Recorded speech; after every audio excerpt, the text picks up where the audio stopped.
Apresentar para vocês a pedagoga, a professora Gislene Pereira. Ela vai estar falando aí um pouquinho, dividindo um pouco da sua experiência com a educação infantil com a gente, está trazendo um pouco de informação aí para professores, estudantes de magistério, pedagogia, pais, porque vai ter muita coisa aqui interessante para os pais estarem tendo conhecimento. Então, seja bem-vinda, Gislene. Uma boa noite. Obrigada. Boa noite. Boa noite, gente. Fala aí um pouquinho, Gislene, sobre a carinhosamente conhecida aí como Tia Gi. Falar um pouquinho sobre o seu trabalho na área de educação infantil. A gente conhecer um pouco aí antes de entrar antes da gente estar entrando aí a fundo no assunto. Boa noite, gente. Eu me chamo Gislene, eu sou formada em pedagogia. Atualmente eu trabalho em duas escolas, em uma da rede privada, aqui da cidade de Três Rios, e na rede municipal de Vassouras. Eu atuo no município da área rural, numa área rural lá, e aqui também.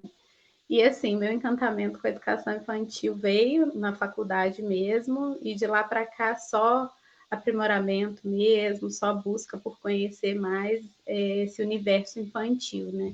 Então, a oportunidade de estar falando um pouco sobre isso hoje é muito bacana e eu espero contribuir muito e que vocês também possam contribuir com a gente aqui, porque é sempre bom a troca, né? Eu sempre falo muito isso, a gente precisa estar sempre disposto a trocar. Então, é isso que a gente vai fazer hoje, um bate-papo, uma troca de conversa, de informação, de ideias e de argumentação para a gente poder falar nesse período, né? Eu acho que dá importância à educação infantil no que a gente está vivendo hoje e é de suma importância mesmo.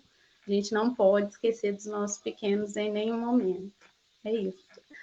E a gente, quando a gente fala em educação infantil é algo tão amplo e muitas das vezes a gente não tem a devida importância, seja por parte do poder público ou às vezes por parte dos pais. Muitas pessoas só começam a enxergar a educação a partir do momento que a educação se torna, vamos dizer assim, obrigatória, ou melhor dizendo, quando ela passa a valer nota. Então, muita gente aí só passa a dar o valor a partir do momento que a criança começa a ler, a escrever, e se esquece que para trás disso tem um longo caminho a ser percorrido, até que comecem a ser grafadas as primeiras letras, a serem lidas as primeiras palavras. Então, hoje a gente vai estar falando. Com certeza, né? A gente vê. Pode falar, pode continuar. Então, a gente vai estar aí dando início aí a essa parte aí. Conta um pouquinho, Gi. Educação infantil. Muita gente tem essa dúvida. O que realmente é a educação infantil? Quando ela inicia? Quais são os objetivos da educação infantil? Então, a educação infantil, ela trata de crianças de 0 a 5 anos e 11 meses, né? Então, na verdade, é essa primeira infância, né, que a gente costuma chamar, né, na escola. Então, essa primeira infância é a educação infantil, que se divide em dois momentos, né? Aquilo que você falou sobre obrigatoriedade.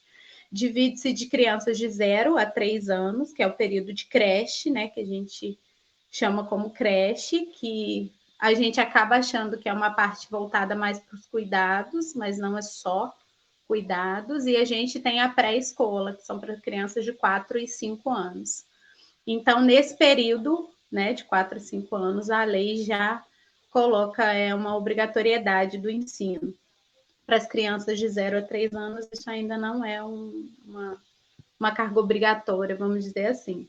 E a educação infantil, ela funciona de uma maneira diferente, ela faz parte da educação básica, mas ela funciona de uma maneira diferente, né? Na educação infantil, a gente tem avaliações de de desempenho, a gente faz todo um estudo, mas isso acontece por meio de relatório, né? Então não tem teste, prova, ver se a criança entendeu, se aprendeu aquilo. A professora ela faz um relato de todo o desenvolvimento cognitivo, psicomotor, socioafetivo daquela criança. Então é individual e a gente trabalha dessa forma. Então, a gente tem que entender um pouquinho que existem habilidades e competências que são próprias dessa faixa etária e que precisam ser desenvolvidas nesse período. Então, aí a importância da gente ter essas crianças, né, nas unidades escolares, tanto públicas quanto privadas. A gente sabe que ainda tem muitas crianças que não acompanham esse período de creche, que entram realmente na pré-escola, com os 4 anos de idade, e aí a gente percebe que alguns estímulos, né, eles precisam ser dados àquela criança em um período talvez mais tardio. A gente desenvolve, vou falar um pouquinho agora já da BNCC, que aí a gente já começa, a gente desenvolve habilidades e competências para essas crianças, e a BNCC chama isso de direitos de aprendizagem e campos de experiência. Então, não são disciplinas, né? A gente trabalha com campos de experiência. Por quê? Porque educação infantil é experimentação. Então, a gente desenvolve tudo de uma maneira muito lúdica e experimental. A criança ela precisa experimentar, ela precisa ter o concreto para que ela possa se desenvolver. Acho que é isso. Vocês querem que eu vou continuar falando? Eu não Pode sei se continuar. eu falo muito. Hoje, Então tá. Ah, é porque eu vou falando, vou emendando um assunto no outro, quando eu vejo já fui. isso é importante. Flávio quer falar um pouquinho também? Não, pode continuar. Isso daí tá. Não, com certeza. Então, a gente não pode esquecer disso, da parte lúdica. Então, todo o conteúdo é ministrado por brincadeiras, jogos. A gente trabalha muito a motricidade ampla, fina. A gente desenvolve a sociabilidade, né? Então, assim, as habilidades socioemocionais também. A gente trabalha com o afetivo. Então, assim, são N fatores que envolvem os procedimentos e a base da educação infantil num todo, né? Então, assim, para a gente resumir bastante, são todos os estímulos que a gente pode fornecer às crianças dessa faixa etária para que elas conquistem capacidades e desenvolvam habilidades que vão ser usadas lá na frente para outras coisas, né? A gente pega muito adulto que a gente fala assim, mão direita, mão esquerda, e o adulto fica ali, qual é a direita, qual é a esquerda? É do relógio? Deixa eu fingir que eu estou escrevendo. Por quê? Isso é desenvolvimento de lateralidade, né? O Flávio, como trabalha na parte psicomotora, vai falar muito mais sobre isso, mas enfim.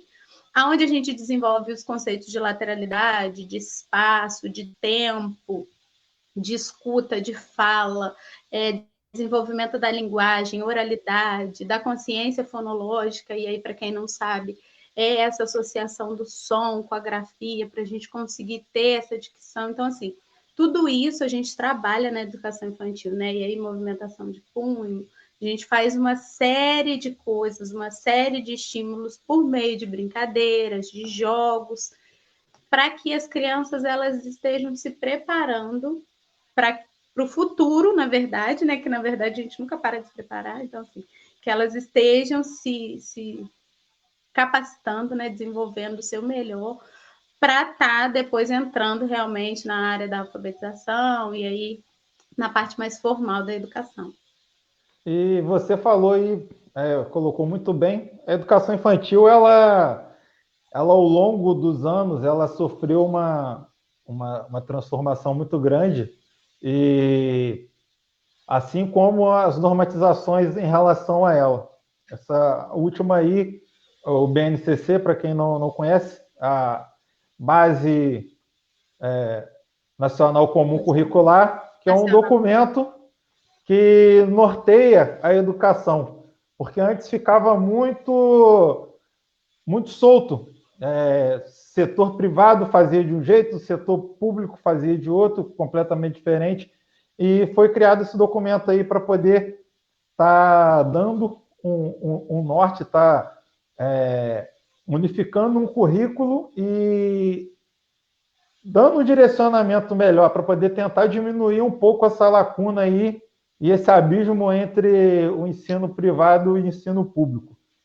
E a educação infantil ela acabou tendo uma participação importante aí dentro da educação básica, com algumas mudanças bem significativas, que foi a introdução aí, igual você falou, dos campos de experiência.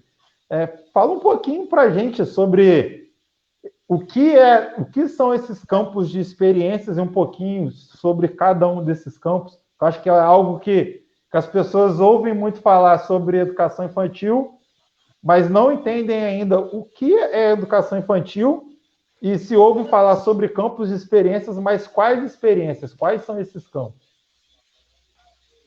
Então, eu vou voltar um pouquinho aqui e vou ir no ponto que você falou. Eu acho que quando a gente fala em educação infantil, principalmente no nosso país, a gente precisa entender um pouquinho esse processo. Então, na verdade, a gente começou, né? Todo mundo já conhece um pouco disso, a Revolução Industrial, e aí a gente teve mulheres que foram trabalhar, e aí, né?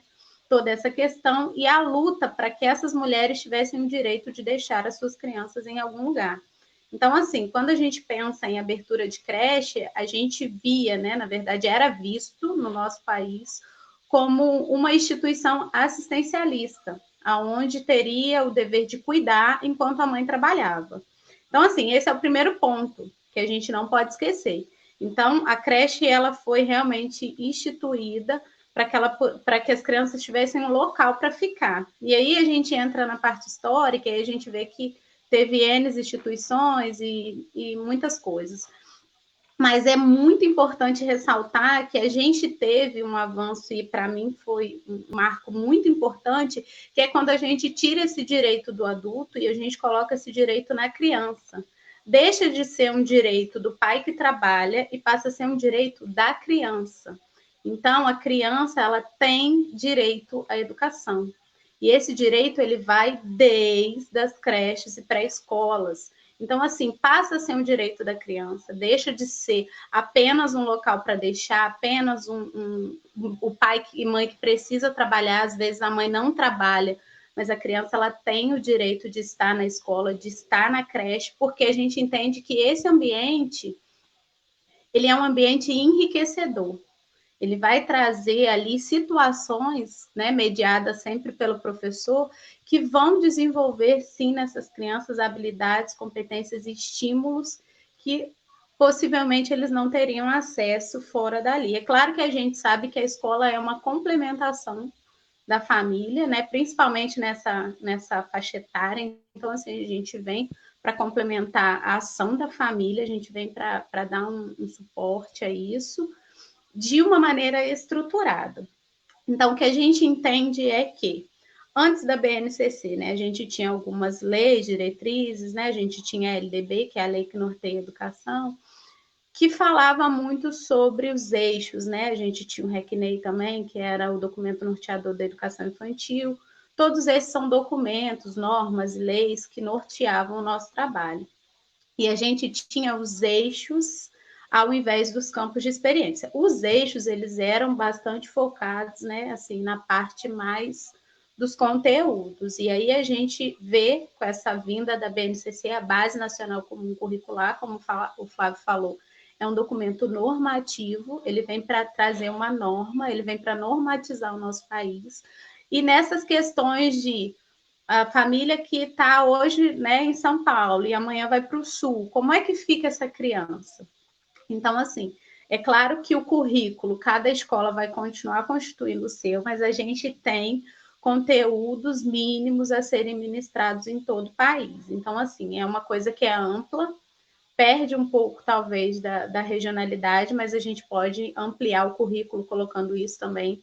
Então, assim, se eu sinto a necessidade da minha escola trabalhar isso, da minha escola trabalhar aquilo, a gente pode, a gente deve fazer com que isso seja introduzido no currículo, mas a gente não deixa de trabalhar o mínimo, né? Então, Base Nacional Comum Curricular, ela coloca ali os parâmetros mínimos a serem trabalhados com todas as crianças de todo o país.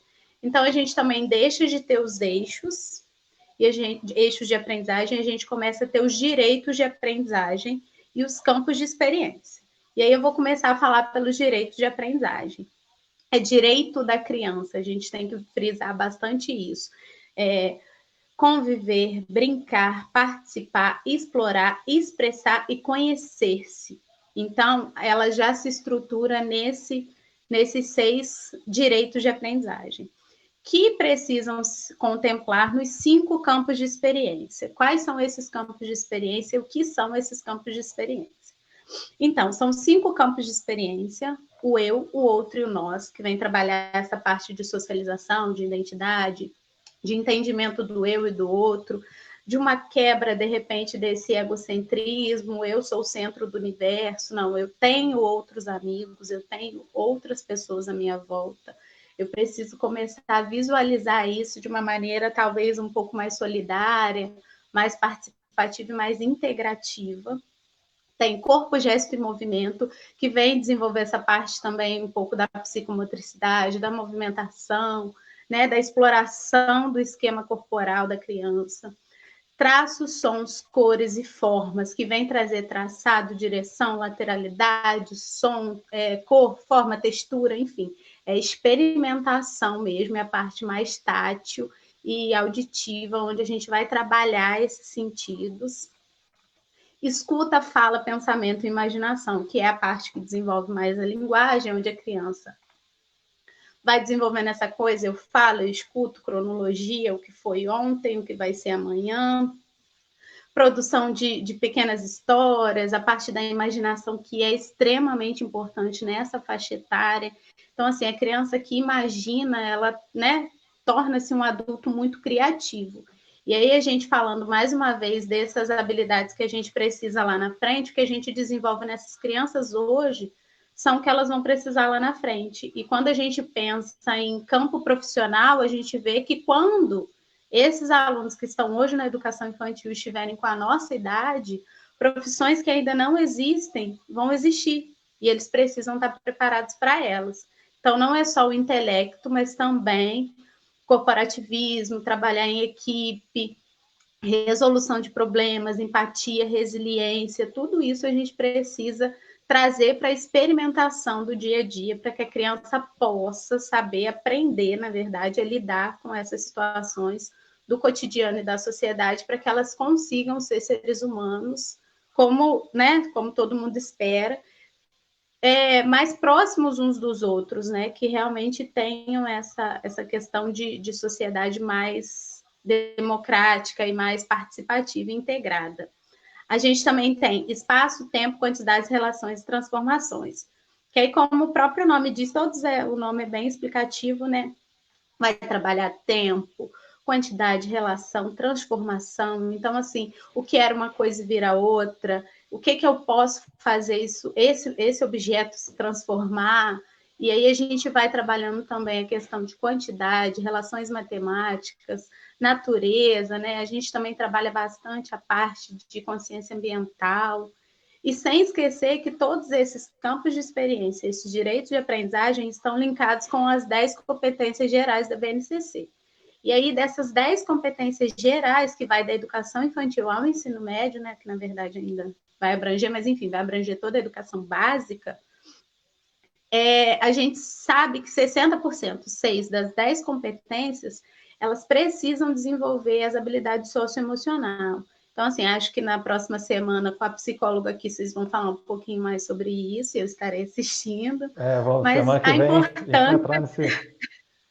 Pois é, a importância da habilidade socioemocional, né? Nós precisamos ser seres humanos que sabemos lidar com as nossas emoções. A gente entende que algumas emoções a gente tem medo ou vergonha de dizer que sente, ou de lidar com isso, e isso acarreta problemas ao longo da nossa vida. Então, quando a gente começa a nomear, a entender, e a saber que todo ser humano sente, e que eu posso sentir, porque eu falo isso com os meus alunos, né? Eu falo, mas a gente pode sentir raiva, o que eu não posso fazer com a minha raiva é machucar o outro, mas eu posso sentir, e eu tenho que aprender a lidar com isso, porque a vida é isso. Então, assim, que a gente possa estar formando realmente mais do que quem sabe ler, calcular, sabe a raiz quadrada, sabe a fórmula de Bhaskara, enfim. A A gente precisa de seres humanos que sejam capazes de desenvolver para além do que a gente realmente pode ensinar, né? A gente precisa mediar e deixar com que eles cresçam e se desenvolvam da melhor maneira que eles possam, né? E isso sempre de forma muito lúdica, muito participativa. Eu acho que a gente dá realmente liberdade com um currículo bastante flexível, onde a gente possa realmente, eu trouxe esse assunto, mas eu cheguei na escola e tinha um passarinho lá e todo mundo começou a falar desse passarinho. E isso realmente ser o eixo formador daquela aula e a gente poder trabalhar tudo que talvez a gente tinha planejado em um outro contexto. Eu acho que isso é extremamente importante. Eu falo isso por experiência própria e eu também já fui, né, professora da filha do Flávio. Então, assim, quantas vezes eu já cheguei na escola, todo ano quase isso acontece, eu cheguei na escola com a blusa do Tucano e aí, de repente, o Tucano virou a aula, de uma aula que já tinha sido planejada de uma outra maneira. Então, assim, eles são sujeitos de direitos, eles são seres pensantes e a gente precisa olhar para eles dessa forma, né? A gente não pode continuar vendo criança como um ser vazio, um ser raso, que só escuta o que a gente fala, que aceita as nossas imposições. Eu acho que a gente não precisa mais disso. A gente precisa realmente conhecer que eles são sujeitos de direito e que eles estão ali para ensinar e para aprender tanto quanto a gente, que a gente tem que estar disposto a aprender todo dia com todos eles, né? A gente vai mediar essas experiências, como eu falei, todas elas muito práticas, muito lúdicas.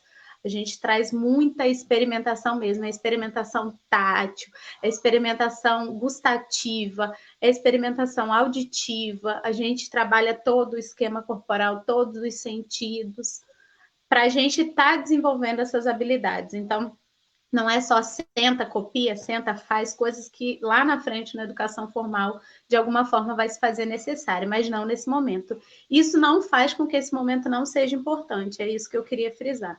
É um momento importante, mas a forma de se trabalhar esse momento é diferenciada, sim. Ô, Gi, Falei muito, né, Paulo? Nada. Tia Gi, é chamar assim Tia Gi, porque é assim que carinhosamente você é conhecida pelos alunos. A Verdade. gente percebe que talvez essa tenha sido a principal mudança, e eu vejo como o grande salto na qualidade do ensino da educação infantil, que foi esse norte dado, esses campos de experimentação, porque antes ficava muito solto essa questão de você trabalhar você trabalhar um ciclo de educação sem objetivos bem definidos, sem você saber o que você teria que alcançar e como alcançar e quando alcançar. Eu vejo que foi uma grande mudança, porque se a gente pegar aí alguns anos atrás as escolas, principalmente porque antigamente, como você falou aí, sobre essa modificação do formato da escola, antigamente, na minha época, era pré-1, pré-2. Então, eu tive contato com a educação formal a partir dos meus 4 anos de idade. Então, eu entrei quando eu tinha 4 anos. Então, a quantidade de coisas que eu perdi para trás, que hoje eu vejo que a minha filha tem de ganho, a gente não tinha. Então, a gente pode dizer que a BNCC foi um divisor de águas. Não só a BNCC, mas desde da LDB até o referencial curricular, até chegar a BNCC, essa normatização atual.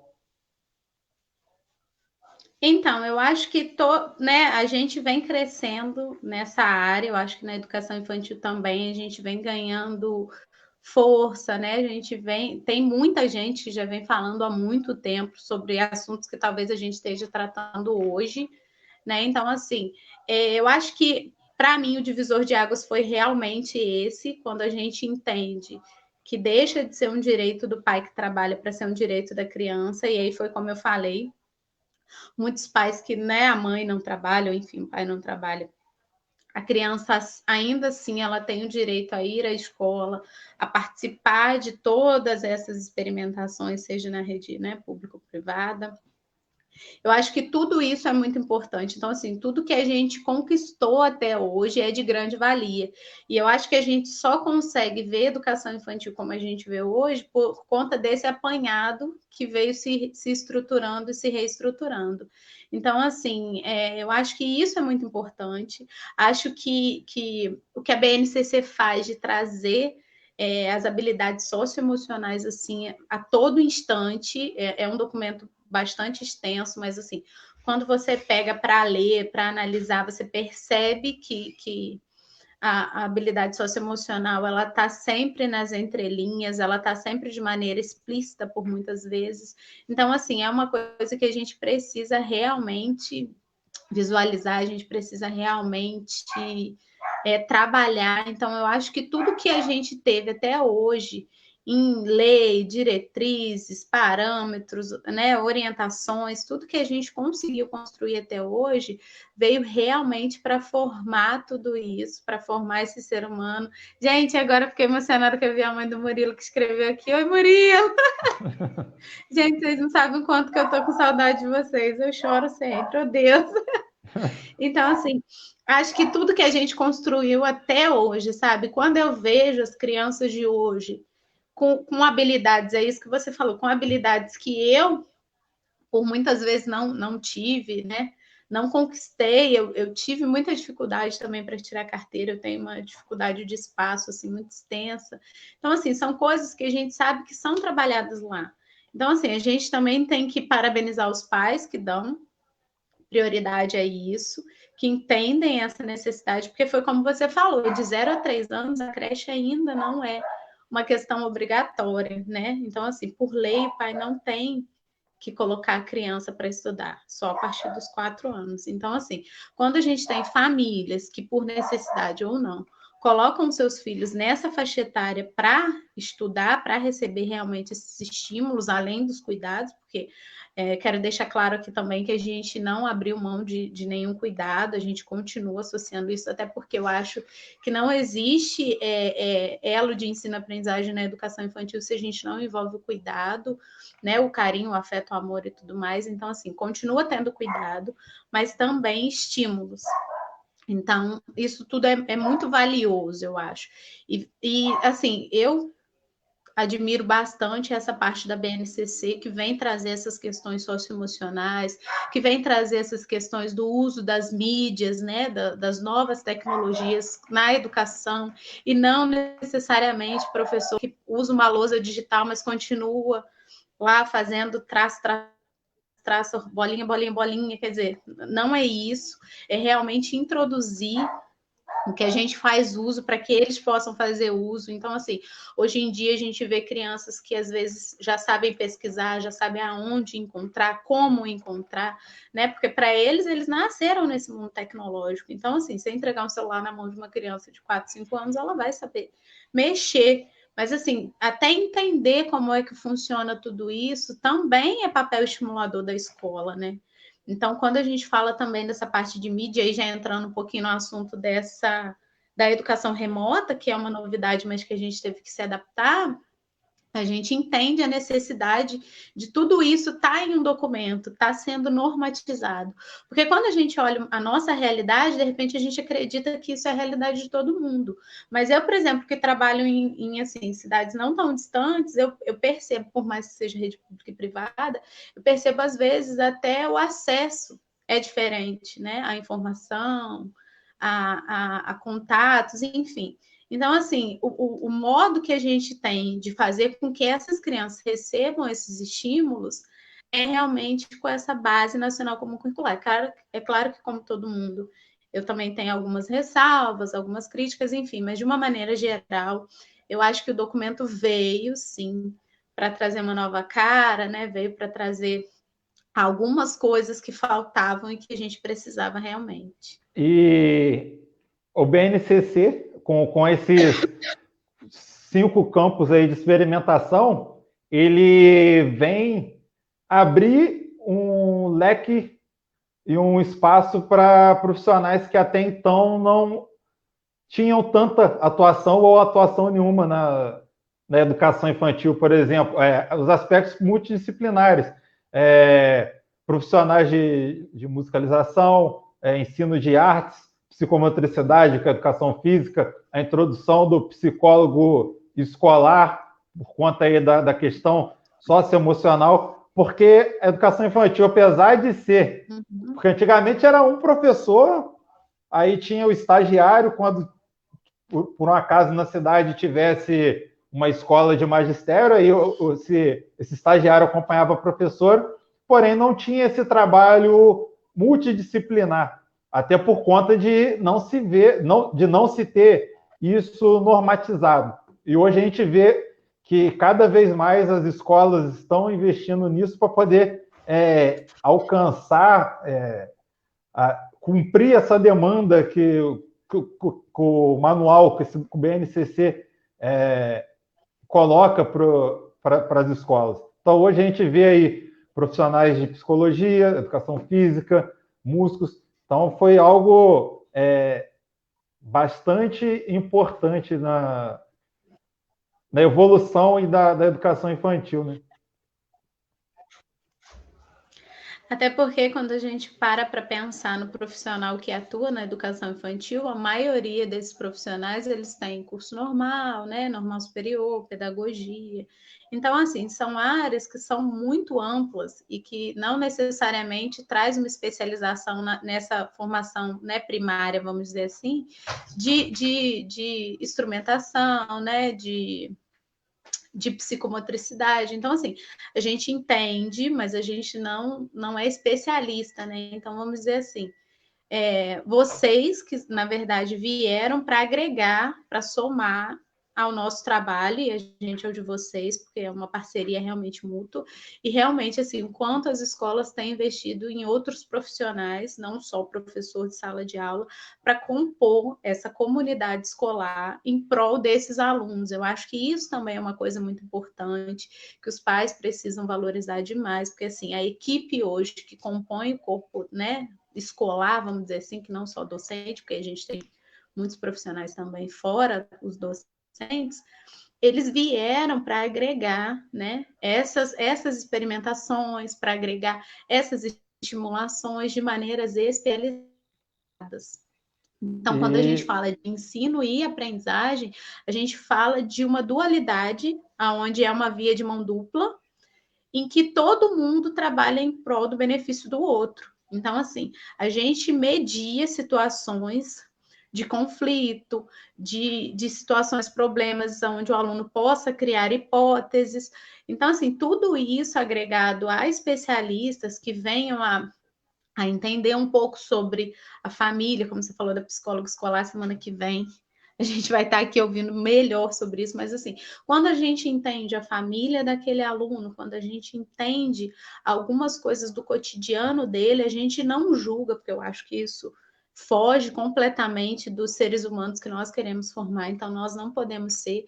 A gente adapta o conhecimento, porque quando a gente entende que cada indivíduo é um, e eu sempre falo isso para os pais, né, dos meus alunos, você precisa ser 15, 16, 20 professoras diferentes. Você não atinge os alunos da mesma forma. Você vai precisar dizer várias vezes a mesma coisa de maneiras completamente distintas, para que você possa atender a todo mundo. O Flávio, né, na parte psicomotora, também sabe que tem um aluno que você vai explicar uma vez e ele vai fazer aquele circuito. Tem outro que você vai precisar explicar de outra forma, vai ter o que você vai ter que ajudar a primeira vez, vai ter o que já vai sair fazendo sozinho, vai sair correndo e você nem terminou de falar como é. Então, assim, essas adaptações, essas especializações, tudo isso a gente precisa estar em conjunto. Porque quando a gente entende o nosso aluno, a gente consegue fornecer a ele tudo de melhor para que ele possa se desenvolver. Então, assim, a soma de todos esses profissionais vem para realmente reforçar o que está na lei, o que está na BNCC, que é o desenvolvimento integral dessas crianças, né? De toda a educação básica. A gente desenvolve eles integralmente. O que é isso? Em todos os aspectos, para além do que a escola formal vem oferecer. Então, hoje em dia, essa preocupação com os seres humanos que estamos formando, com a sociedade que nós estamos deixando, com a consciência ambiental, com uma consciência de habilidades socioemocionais, com a empatia, com a resiliência, com tudo isso que vai para além do que a gente estava falando, né, da fórmula de Bhaskara, por exemplo. A gente sempre pega as coisas de matemática porque tem uns nomes cabulosos assim que dá medo, mas enfim, a gente também tem algumas coisas de humana, tipo, né, acentuação gráfica, ortografia, que às vezes é muito cobrado, mas que a gente não tem que valorizar. A gente tem que entender, e eu falo muito sobre isso, né, sobre as múltiplas inteligências, que todo mundo tem uma área, né, mais desenvolvida, e isso precisa ser valorizado. Claro que todas as áreas vão ser estimuladas, mas a gente sabe que a área em que ele tem uma maior habilidade também precisa ser estimulada, parabenizada e valorizada. Então, assim, quando a gente abre o leque de todos esses profissionais, a gente consegue criar também um olhar mais acolhedor, mais participativo e de individualidade mesmo daquele aluno, né? Porque aí a gente começa a entender e aí a gente trabalha junto para desenvolver aquele aluno da melhor maneira possível para ele, né? E isso independente de algum transtorno, de alguma coisa, porque a gente sabe que todo mundo é diferente, então que cada aluno a gente vai trabalhar de uma maneira diferente, sim. E a gente vê o quanto demorou a ser feito isso, quantos anos que demorou para poder ser feito isso.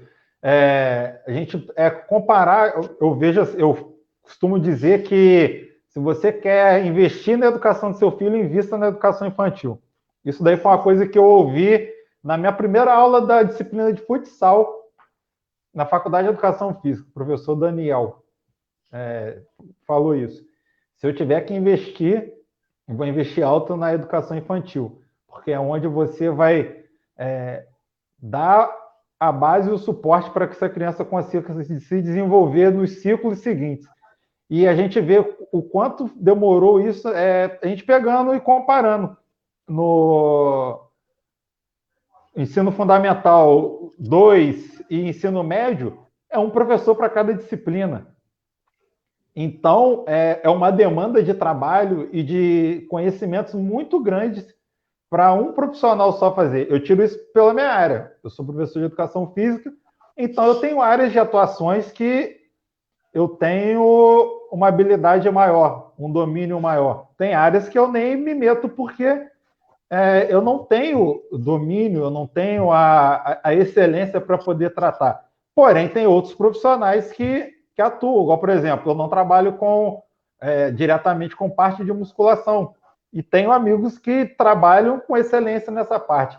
Então, esse aspecto multidisciplinar, a partir do momento que você traz para dentro dessa educação infantil profissionais de vários níveis de conhecimento, você acaba proporcionando um ganho muito grande para essa criança. Porque lá na frente ela vai ter que se adaptar a essa rotina de professores diferentes, de divisão de disciplinas. Então, acho bem bacana essa parte aí da educação infantil. Com certeza. Eu acho que tudo que vem para somar e agregar é bem-vindo mesmo. Eu acho que essa parte, quanto mais a gente se especializar e tiver pessoas especializadas trabalhando juntas, melhor vai ser esse trabalho, né? Então, é isso que a gente pretende viver aí nos próximos anos, cada vez fornecer o melhor realmente para esses pequenos, como a gente carinhosamente os chamam, né? Gi, fugindo um pouquinho agora dessa parte do BNCC, você comentou aí no começo da live a respeito da questão da creche. A gente sabe que o mundo passou por uma grande transformação socioeconômica, principalmente dos anos 2000 para cá. A gente pegou aí até a década de 90, final da década de 90, a gente ainda via a formatação da família do pai trabalhando, a mãe em casa, né, cuidando dos filhos, e a creche era algo que ficava a cargo daquelas mães que às vezes não tinham o companheiro e trabalhavam. Então, aí, com a valorização da mulher no mercado de trabalho, onde ela começa a ter cada vez mais vez e força, onde ela começa a alcançar o que deveria ter sido sempre alcançado, que são postos de trabalho, e que a família passa a ter uma formatação diferente, com pai e mãe trabalhando muitas das vezes no mesmo período e com longas jornadas de trabalho, a creche ela se tornou cada vez mais comum e presente na vida das crianças. E cada vez mais cedo elas sendo deixadas na creche. Eu tiro pela minha filha, que com 4 meses de idade ela já estava na creche já. De 3 para 4 meses ela foi para a creche. E qual a importância que você vê da creche para a vida e desenvolvimento da criança, e qual a importância da creche trabalhar de forma estruturada, e não somente como... Eu não vou usar a palavra depósito de criança porque é muito pesado, mas não somente como um local para que essa criança passe o tempo enquanto os pais trabalham. Então, e aí a gente vai falar um pouquinho também, eu vou falar de novo sobre essa mudança, né? Então, na verdade, a gente tinha essa primeira infância, né, educação infantil como um todo, trabalhado dessa maneira assistencialista, era exclusivamente cuidados, né? E isso foi modificando com o passar dos anos. E aí, quando a gente fala da creche hoje, a gente vê desenvolvimentos assim de conhecimento, de estrutura corporal, assim, bem maiores, né? Eu acho que a gente hoje trabalha com o multi, né? Assim, a gente é multicultural, a gente é né? Pluri, vamos dizer assim, né? Então, assim, isso também acontece nos modelos familiares, né? Hoje em dia a gente tem diversos modelos familiares, e aí a gente acaba tendo famílias que precisam deixar realmente essas crianças e família que não necessariamente, né, precisam de um local para onde essas crianças fiquem. Mas para além disso, a gente tem esse local que estimula essas crianças. E aí quais são esses estímulos, né? Eu acho que todo mundo se pergunta: o que o meu filho de 1 ano faz na creche, gente? Vocês só limpa, né, o bumbum dele, dá banho e dá comida. Não, gente, a gente vai para além dos cuidados. Hoje a creche tem a parte de cuidados, que é integral mesmo, e a gente tem a parte de estimulação. A gente faz estimulações do rosto, de movimentação de boca, de movimentação de língua. A gente faz a movimentação, né, dos olhos, e aí a gente faz isso com objetos coloridos, com objetos com sons. A gente faz uso do espelho para reconhecimento facial, reconhecimento de esquema corporal.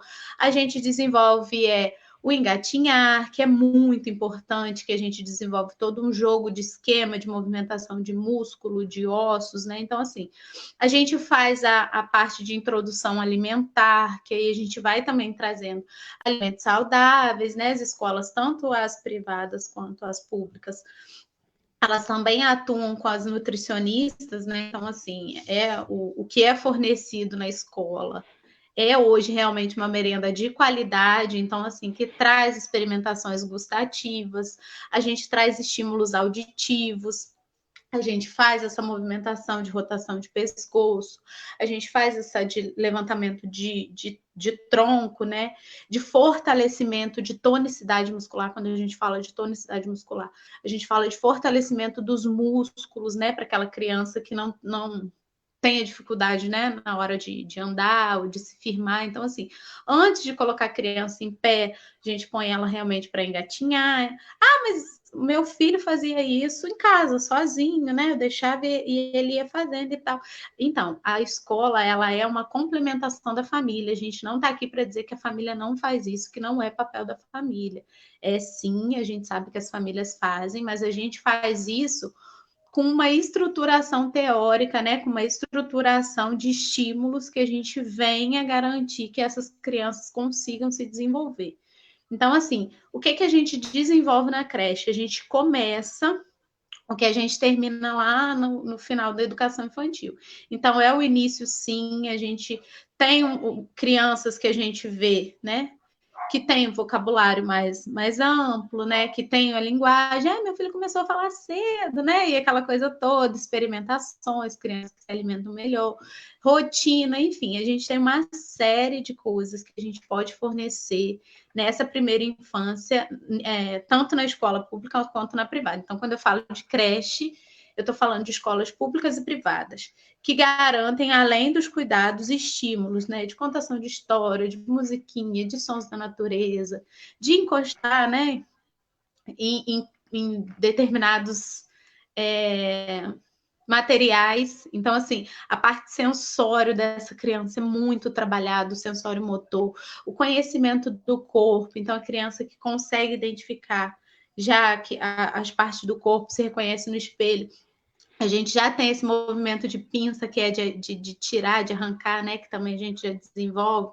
E a gente vai fazendo uma série de coisas. Então, até os 3 anos de idade, que é esse período de creche, as crianças já têm muitas estruturações corporais, de movimentação de língua, de feições. Então, a gente também trabalha muito isso lá nessa primeira infância. Além de espaço, formas geométricas, cores primárias, né? Além dessas coisas que a gente já faz mesmo em escola, vamos dizer assim, dessa formalização, mas a gente também atua com isso, com texturas, com diferentes tipos de materiais, de experimentação também, tanto táteis quanto visuais, auditivas, olfativas, enfim, a gente trabalha bastante os sentidos e o conhecimento dessa criança de si mesma, nessa primeira infância, né? A gente trabalha muito essa identidade do conhecimento dela, já sabe o nomezinho dos amigos, e aí a gente vê, né, escuta os pais falando que quando olha para a criança e fala,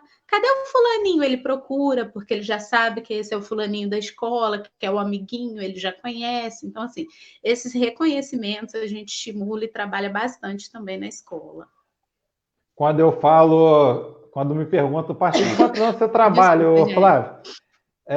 Que eu falo que eu trabalho com crianças de 3, 4 meses de idade, as pessoas se assustam. Mas, assim,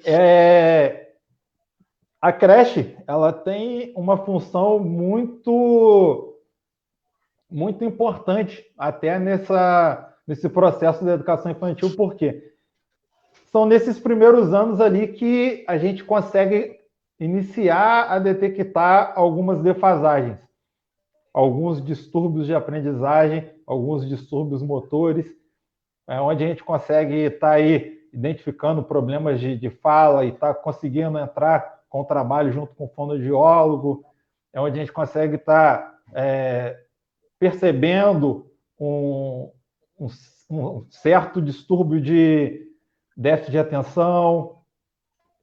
E aí você pode falar um pouquinho melhor sobre isso também, que você tem mais conhecimento e mais vivência do que eu nessa parte dessa descoberta e identificação desses problemas aí que a gente começa a identificar no período de creche. Então, com certeza, a gente, por estar trazendo esses estímulos diários, a gente consegue perceber até de uma maneira prematura quando possivelmente essa criança não está correspondendo como a gente, né? A gente acaba criando ali as faixas etárias, né? Então, assim, dentro daquela faixa etária, o que seria normal que aquela criança respondesse a partir daqueles estímulos. E aí, quando a gente começa a perceber isso, é claro que não é em uma atividade, em duas atividades, em duas experimentações, e aí, mais uma vez, a gente fala dessa equipe multi, né? Que aí a professora percebeu, a monitora percebeu, e aí vai o professor de educação física, o professor de musicalização, psicólogo da escola, orientadora, todo mundo começa a observar e aí a gente começa a fornecer diferentes estímulos para aquele aluno. E aí, quando a gente percebe que aquele aluno realmente ele não está correspondendo a nenhum dos estímulos a ele fornecido, a gente chama a família, a gente comunica, né? E a gente acaba encaminhando para um especialista. E assim, em muitos casos, a gente consegue sim um acompanhamento um diagnóstico talvez precoce, né? Então, assim, tudo depende bastante do acolhimento da família, de como a gente vai tratar isso. E a gente consegue, às vezes, perceber, né, uma disfunção, alguma posição motora, né? E aí tem alunos que tá com posicionamento de língua, né? E aí percebe que de repente a fala nasalada por conta de uma carne, né, que tem ali no nariz, que a gente chama de carne no nariz, enfim, ou que precisam de algumas sessões de fono, ou que tem a língua presa, enfim. Tudo isso a gente consegue ir percebendo de acordo com esses estímulos. Então, assim, a escola, ela consegue visualizar muito mais, né, e sinalizar para a família, e muitas vezes a gente consegue, sim, diagnósticos, né, bem precoces, e isso ajuda, porque eu sempre falo isso, que para a gente, enquanto escola, a gente não precisa de um papel que comprove ou diga nada, mas o quanto antes a gente souber a melhor maneira de ajudar aquele aluno, melhor aquele aluno vai se desenvolver. Então, assim, a importância de um diagnóstico precoce, de um acompanhamento de vários especialistas, dependendo do que o aluno apresenta, na verdade, desenvolver ele da melhor forma possível. Porque tem alunos que precisam, além da escola, além do coletivo, né? Porque a escola, ela tenta trabalhar de maneira individualizada e de maneira coletiva. Mas talvez aquele aluno precisa de alguém especializado que venha tratar aquele assunto específico. Porque a gente tem vários outros, né? Médicos, especialistas, psicopedagogos, neuropsicopedagogos, que venham a trabalhar, talvez, muitas das dificuldades, né? Apontadas pela escola. Então, assim, a escola, ela realmente consegue, principalmente nessa primeira infância, que eu acho que é onde a gente realmente precisa estar com esses olhos bem atentos, né, para esses alunos, a gente consegue sim sinalizar para a família muitas coisas em relação a motor, né, a parte motora, a parte cognitiva, né, a gente consegue sempre sinalizar isso por conta desses estímulos e por não ser apenas um estímulo, uma vivência, perdão, e por a gente conseguir trazer essa gama de coisas. Eu vi aqui no chat, vou te interromper rapidinho, que a Tatá, minha amiga, Tassiele, está perguntando qual o maior desafio da educação infantil? Eu vi que ela perguntou ali. Você quer falar primeiro? Você como Não, pode. especialista? Tá, tá Então, contigo. gente, para mim o maior desafio da educação infantil é conseguir estabelecer parcerias entre família e escola. Quando a gente consegue ver que não existem dois lados, né? Não existe a escola e a família. Existem pessoas que trabalham juntas pelo bem-estar da... Quando a gente consegue quebrar, às vezes, ciúme, né? Às vezes, isso é papel da escola, isso não. Quando a gente consegue quebrar algumas barreiras que vão sendo colocadas ali, o nosso trabalho fica muito mais fácil. Quando a gente se sente à vontade com aquela família, quando a gente acolhe aquela família, se sente acolhida, quando a gente percebe que a família está ali em prol de realmente trabalhar junto, querer ajudar aquele aluno, eu acho que tudo isso vem a agregar para a gente, para eles e principalmente para a criança. Então, assim, para mim, hoje, o maior desafio da educação infantil é estreitar esses laços e estabelecer essa parceria de acolhimento, de respeito, de entendimento do que a gente pode fazer na vida desses alunos. E eu vejo, foi até legal estar falando isso, até fazer essa pergunta justamente, fazer uma observação. A gente falou agora sobre distúrbios aí que a gente consegue estar descobrindo o quanto antes, às vezes defasagens. Eu vejo na educação infantil como um dos grandes dificultadores, às vezes, a rejeição por parte da família quando o colégio faz a identificação de um problema e traz até essa família o entendimento que a família tem em relação a isso, de entender que o colégio não está querendo colocar o filho dela como um incapaz, mas querendo fazer com que ele se torne mais capaz do que ele já é. Eu vejo um pouco Com essa certeza. resistência dos pais, às vezes, quando você vê um professor, quando ele identifica que a criança tem um nível de autismo, por exemplo, eu acho que essa barreira que o responsável tem e esse medo, porque a gente sabe que não é fácil você receber uma informação que o seu filho tem um possível distúrbio. Porém, é necessário que se entenda. Então, acho que é algo bem complexo, bem complicado. Acho que é um grande desafio que a educação infantil ela enfrenta. E uma outra dificuldade que eu vejo na educação infantil, principalmente no que diz respeito à educação infantil no ensino público. Aí você vai poder falar até melhor do que eu, porque hoje eu atuo na educação infantil no setor privado. Então, eu trabalho com essa equipe multidisciplinar. Então, eu tenho essa vivência de, em todo momento, terminou a aula, de chegar no professor e falar, olha só, percebi dificuldade em tal aluno, na parte de pinça ou na parte de visomotora dela. E na escola pública, infelizmente, a gente não, eu acho que eu não vejo tanto isso. Aí você vai poder falar melhor, essa questão multidisciplinar, para poder estar contribuindo para esse aluno. Então, a rede pública, na verdade, né, ela conta com um número ainda restrito de funcionários, né? Então, assim, às vezes a gente até dispõe de uma psicóloga na rede, mas aí talvez seja uma psicóloga na rede, e aí também eu acho meio complexo falar, porque eu acho que vai de município para município, eu não sei como funciona no nosso município.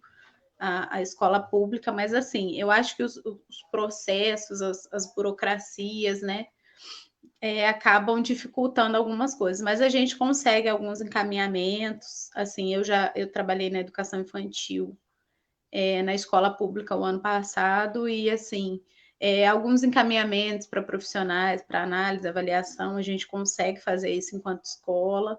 E aí também a gente tem toda essa, né, essa burocracia do setor público em relação a ter vaga, ter médico, né, e tudo mais, mas assim, é uma coisa possível, desde que você realmente queira, mas realmente você não ter, né, todos esses profissionais disponíveis, né, não ter essa quantidade de gente que possa ajudar e agregar e trabalhar junto, realmente é um dificultador, né? A gente sabe que, enquanto professor de rede pública, a gente sabe que a gente tem que querer muito fazer a diferença e saber o quanto que a gente se torna importante na vida desses alunos, independente, eu acho que da faixa etária, porque eles precisam, né, do nosso olhar atento, do que a gente venha a agregar realmente e a mostrar para eles. E para as famílias também, né? Que muitas famílias acabam não tendo conhecimento nem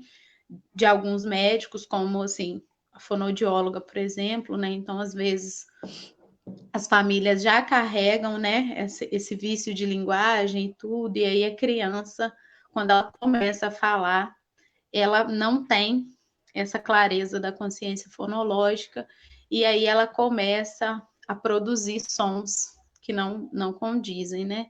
E aí a gente acaba conseguindo esse encaminhamento, mas muitas vezes a família não conhece esse médico, e o médico fica no centro da cidade, enfim. Então, assim, a gente enfrenta realmente muito mais dificuldade, mas isso não quer dizer que o nosso trabalho não possa ser feito. Tem como ser feito, porém, a gente realmente passa por toda essa burocracia da rede pública. Na rede privada, a gente tem essa gama de profissionais, a gente tem muito apoio da escola e a gente busca muito de uma maneira acolhedora mostrar para a família o quanto isso é possível, né? Eu vi aqui a Carolina, que é mãe do Murilo, que também foi meu aluno, que ela está falando aqui que é a psicóloga da escola, né? E a gente chamou ela para conversar e falou sobre a dificuldade de fala do filho dela, do Murilo, e que ela levou para fono. Foi assim um tratamento super rápido, né? Que a gente percebeu precocemente o que estava acontecendo. Quer dizer, uma coisa que talvez, né, ela enquanto família tivesse visto, ou ainda não tivesse percebido dessa forma, porque assim, muitas das vezes as famílias já conhecem aquilo, mas não percebem de repente, né, do jeito como a escola percebe, por conta disso, né, desses conhecimentos que vão para além de só os estímulos, né. Então realmente foi super rapidinho, a gente conseguiu um resultado excelente. O Murilo, assim, desenvolveu a consciência fonológica dele muito mais rápido depois de ter passado pela fono, porque aí ele conseguia realmente reproduzir o som, então era muito mais fácil ele conseguir associar, e isso com certeza ajudou muito, muito, muito. Então, assim, a gente sabe que quanto mais a gente puder fazer isso, e quanto mais a família puder estar realmente junto da escola, melhor vão ser esses resultados. De qualquer aluno, né? Porque é isso que eu falo, nenhum aluno é igual ao outro. E não é um distúrbio, é um transtorno que vai diferenciar o seu filho dos demais. Ele já é diferente dos demais, entendeu? Então, assim, feliz é a família que entende a individualidade daquele ser e trabalha para desenvolver da melhor forma possível isso, né? Eu falo isso porque, assim, eu, na minha família, sou uma pessoa um pouco, né, diferente. Eu gosto muito de estudar e eu tenho muitas manias, enfim. E, assim, quando você se sente acolhida, quando você, dentro de todas as suas diferenças, e é isso que eu estou falando, seja elas intelectuais, motoras, né, distúrbios ou transtornos, enfim, você é diferente na sua totalidade. Quando as pessoas conseguem entender e respeitar isso e te ajudar a se desenvolver, a crescer, a se conhecer e a se melhorar, isso é muito importante. Então, assim, isso é importante para a gente, imagina para eles que estão começando a ver esse mundo, e esse mundo muito posto, né? Então, assim, quanto a gente puder fazer com que eles consigam ir para além do que é posto, para além do que já está aqui, para sair do mesmo, né? É muito importante. Então, assim, eu acho que qualquer criança que possa, né, ter o auxílio de outros profissionais para além da escola, isso só vai agregar. E aí podem ser isso, dificuldades passageiras, como podem realmente ser distúrbios, transtornos, né? E aí a gente realmente conta com acolhimento e parceria da família, até porque é isso, né? Nós não somos médicos, não somos formados nisso, então, assim, a gente percebe a gente relata, na verdade, a resposta aos nossos estímulos. Então, a gente estimula, recebe essa resposta, estimula, recebe essa resposta. Depois a gente passa para a família as respostas que a criança teve e o que a gente considera que deveria acontecer nessa faixa etária. E aí a gente começa a investigar para ver a possibilidade disso acontecer ou não acontecer e por que não aconteceu. Então, isso eu acho que é uma via de mão dupla, sim. O profissional tem que estar muito ciente de que ele tentou diferentes estímulos, diferentes formas, diferentes maneiras, e que a família também tem que estar ciente de que e confiar no trabalho desse profissional para ir investigar para ver o que foi que possivelmente, né, possa ter acontecido com essa criança. E aí, sabendo que foi o que eu falei, isso não é para julgar ou para dividir, isso é para ajudar, para auxiliar e para colocar uma equipe de pessoas que realmente possam contribuir para o desenvolvimento dessa criança. É isso. Isso daí é muito interessante a gente discutir, porque são coisas que são culturais. A gente vê, até mesmo a gente enquanto adulto, a gente tem algumas reticências em relação a alguns profissionais, por conta do que a gente ouve, por conta do que a gente escuta, por conta do que a gente vê, igual questão de fonoaudiólogo. Até um tempo atrás, fonoaudiólogo era coisa para quem era gago, por exemplo, para quem tinha dificuldade de falar ou porque tinha a língua presa. Não se associava o fonoaudiólogo a questões de dificuldade de aprendizagem. Isso daí é uma coisa muito recente. Da mesma forma que a gente pega o próprio psicomotricista, que muitas das vezes a criança tinha um problema de disgrafia, não se sabia porque era uma defasagem da parte psicomotora, que a grafomotricidade da criança não havia sido trabalhada. E da mesma forma como questões relacionadas aí à parte afetivas, partes emocionais, onde muitas das vezes o pensamento é que o psicólogo é visto até como um preconceito quando você fala que você tem que procurar um neuropsiquiatra, um psiquiatra ou um psicólogo. Eles associam a questão psicólogo-terapia a uma pessoa doente com retardo mental, e coisas que não tem nada a ver, são completamente distintas. Eu vejo assim que a gente tem, apesar de ter esse desafio, acho que a gente tem conseguido romper bastante com esses paradigmas que foram criados aí pela cultura e pela nossa sociedade dos anos passados. Você ainda me escuta, Flávio? Para mim travou aqui. Ah, tá. Vocês estão me ouvindo, porque para mim travou aqui. Então, eu acho que a gente tem muito senso comum enraizado, né, no nosso ser, vamos dizer assim, né, em quem eu sou. Então, assim, quem eu sou é a construção de tudo que eu vivi e internalizei. Então, assim, quando a gente olha, né, alguns pontos da sociedade hoje, a gente vê que, assim, que a gente carrega raízes que não condizem muitas vezes com a nossa ideologia, vamos dizer assim, né? Então, quando a gente pega esse senso comum que coloca o psicólogo como quem cuida de maluco, e todo mundo buscando uma normalidade e acha que não tem que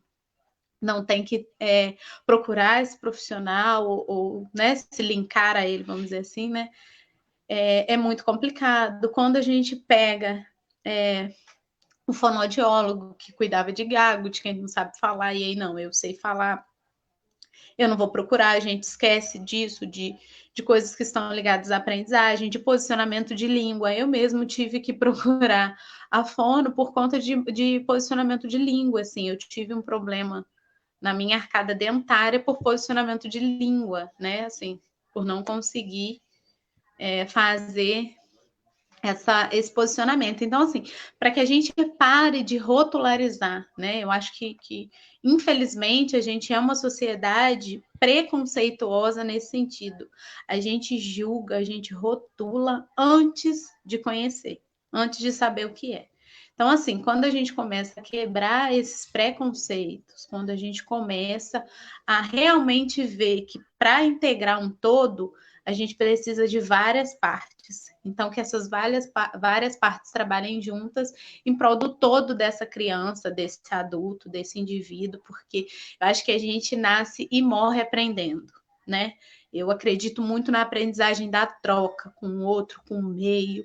Eu acho que a gente se torna, né, pessoas e seres humanos melhores quando a gente coloca o nosso cérebro para pensar, né? Eu acho que mais do que para escrever, formular, calcular, quando a gente se coloca para pensar, para além do que já está posto, coloca na troca com o outro, quando a gente se dispõe a nunca deixar de aprender, a nunca deixar de trocar, né?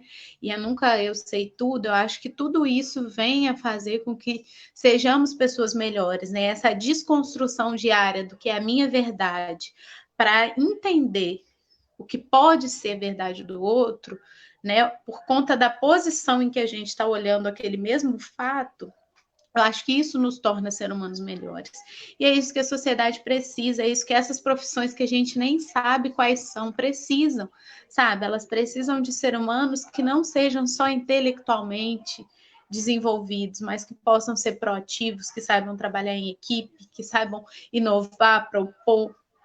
Para isso, a gente precisa ter crianças criativas, que imaginam, que se pintam, que se sujam, que criam monstros e seres, histórias. Eu acho que tudo isso é participar da construção de indivíduos melhores, né?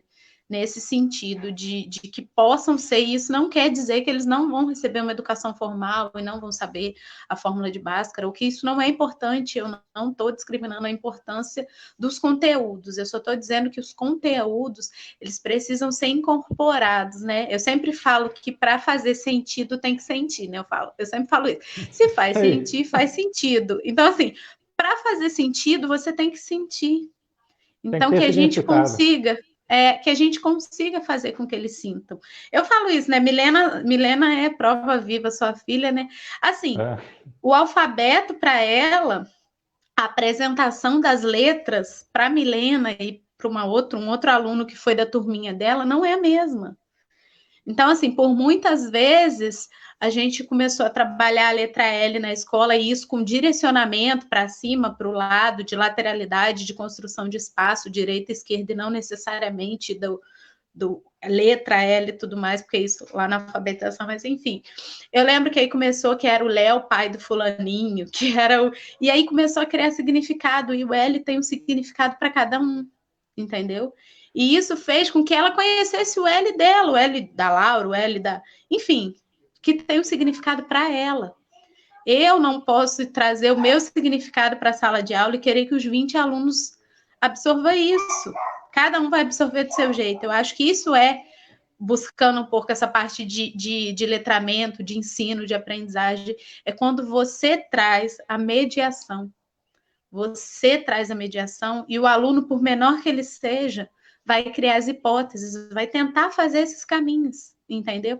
Eu acho que isso é liberdade, é de ser humanos assim que nós estamos precisando, que possam realmente ser livres e pensar fora da casinha que a gente foi colocado, né? Então que a gente consiga tirar eles dessa casinha, né? Dessa caixinha toda.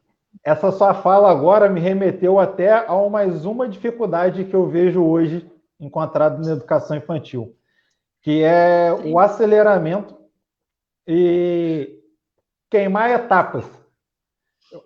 Eu vejo como muito prejudicial essa questão de queimar etapas e de uma padronização. Foi como você colocou bem. Não existe um único, existem várias pessoas. Eu tenho alguns exemplos, eu tenho um exemplo meu, eu tenho uma dificuldade, quem trabalha comigo sabe que eu tenho uma dificuldade muito grande em escrever. Se você falar, Flávio, me dá o seu planejamento, eu vou te falar meu planejamento todo. Eu tenho o plano A, o B e o C na cabeça, mas eu tenho a dificuldade de transcrever isso, porque eu tive a dificuldade e um certo trauma lá no ensino fundamental. Parte 1, que a tia escrevia no quadro, enquanto eu estava copiando, eu era lento para copiar, ela apagava, eu perdia metade do dever, que era para me ter copiado. E nisso eu desenvolvi uma habilidade de quê? De aprender através do diálogo, da dialética. Eu sou muito visual auditivo, então se eu conversar com a pessoa, eu aprendo muito mais, às vezes, do que lendo. Eu tive uma experiência também de um aluno no ensino fundamental, aluno do 7º ano, que foi... 7º não, minto, do 8º ano, que era um aluno que tinha muita dificuldade com questões, vamos dizer assim, formais, com os conteúdos curriculares ali de matemática, biologia, não, matemática, ciências, português, geografia, história. Era um aluno tido erroneamente como um aluno burro, vamos dizer assim. E teve um dia que esse aluno chegou para mim e falou: "Ô, professor, olha aqui que maneiro que eu trouxe." Eu olhei, ele, olha aqui. Aí tirou um carro de dentro da mochila. Ele pegou um carro desses de plástico que você compra por R$5. Ele fez um verdadeiro lata velha no carro. O carrinho dele abria a porta. Não sei o que ele arrumou que ele fez. O carrinho dele abria a porta. Tinha um som, botou som no carro, acendia a luz. Então eu falei assim, eu olhei aquilo, fiquei assim, eu até levei isso para o conselho de classe na época. Que coisa fantástica, aquele aluno que ele às vezes era deixado de lado, porque ele tinha vamos dizer assim, ele não tinha um campo de conhecimento tão apurado, mas em compensação ele tinha um outro extremamente criativo. E que talvez quando ele for trabalhar no mercado de trabalho, ele vai conseguir desempenhar uma função muito melhor do que aquele aluno que tirava nota 10 porque conseguia decorar um conteúdo e reproduzir. E eu vejo a educação infantil hoje, uma dificuldade muito grande é essa. É a pressa, às vezes, dos pais, porque ele olha um coleguinha com 4 anos que ele tem a facilidade de já aprendeu a ler, a escrever, por algum motivo individual dele, por alguma individualidade dele. E ele quer comparar ele com, poxa, fulaninho da turma já sabe ler e escrever, o meu filho não consegue nem fazer a letra do nome dele ainda direito. É se pular etapas. Então, acho isso daí muito prejudicial. Então, quando a gente fala em educação infantil, hoje a gente vê uma tentativa muito surreal da alfabetização, né? Então, assim, existe a série de alfabetização e os ciclos de alfabetização. Essa criança vai ter a alfabetização no tempo certo, vamos dizer assim, quando ela tiver com a maturidade do cérebro e o desenvolvimento motor, e aí você pode falar melhor, né, disso, que é falar sobre todos os ossos estruturados para que essa pega possa acontecer. Então, assim, essa educação formal, ela vai acontecer e existe uma idade para isso por uma série de fatores neurocientíficos, né, psicomotores, enfim, uma série de questões. Então, assim, as crianças, elas não podem queimar essas etapas porque elas vão deixar lacunas para trás. É isso que você falou, eu acredito muito nessa coisa das múltiplas inteligências, né? Então, às vezes, a gente bate na tecla que o aluno tem que saber 2 mais 2, 2 mais 2, 2 mais 2, 2 mais 2, e, na verdade, às vezes ele tem essa cultura maker, né, que a gente chama, que é o pegar e fazer, né? Fazer uma coisa virar outra e usar utensílios e objetos para transformar, para pensar além do que já está posto.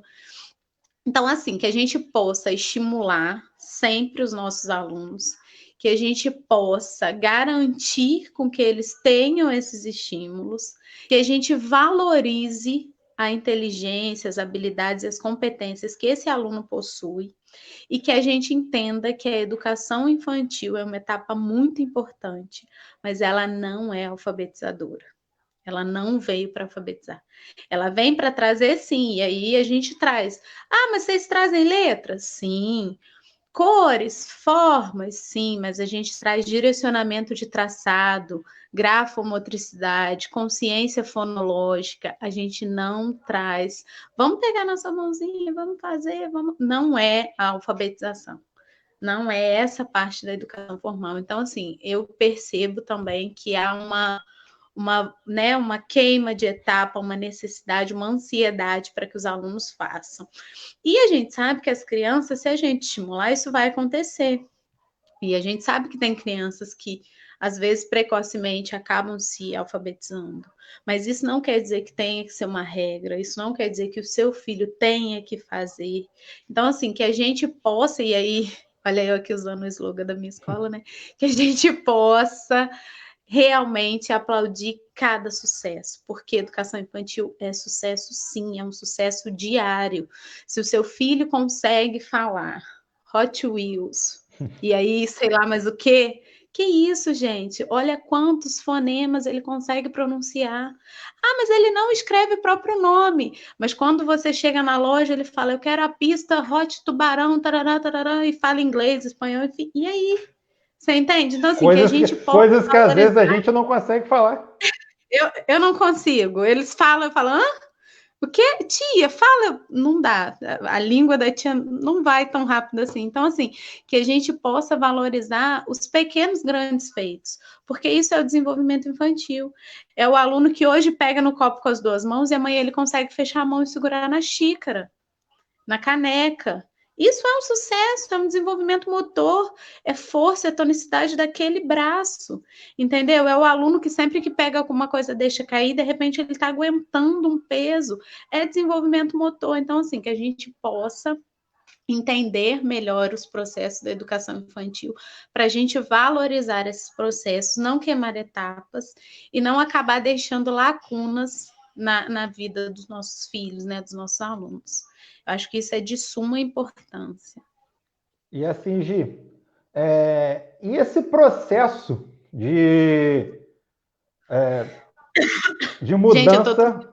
nervosa, tá? Tá bem demais. Esse processo não, de. não é corona. Esse processo de transição. A importância de se fazer um processo de transição bem feito entre educação infantil e ensino fundamental.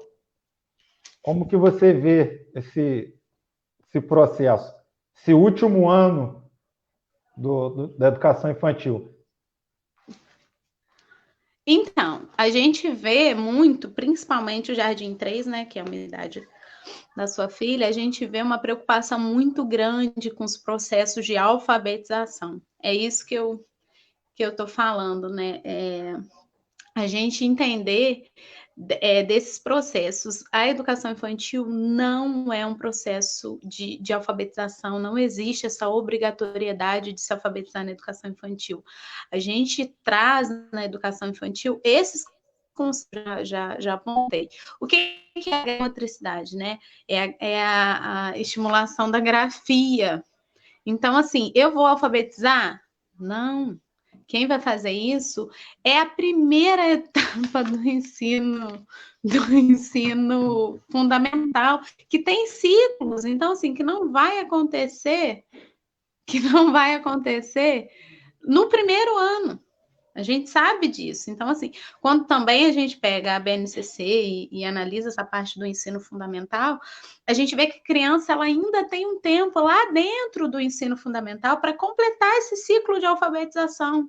Então, assim, há uma preocupação muito grande. Por quê? Porque a gente começou a valorizar as crianças que falam duas línguas, as crianças que têm uma dicção perfeita, as crianças que fazem coisas para além da sua idade.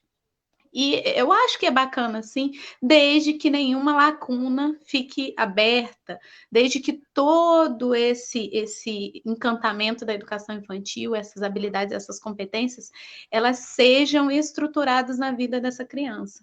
Então, assim, você vê uma criança que às vezes escreve o nome do pai, escreve o nome da mãe, já consegue copiar, né? Horizontal e vertical, então olha e copia. De repente é uma criança que não consegue se colocar, que ela ainda não tem uma expressividade, ou que ela pode ter algum atraso motor por conta de estar incentivando coisas que não são próprias da idade.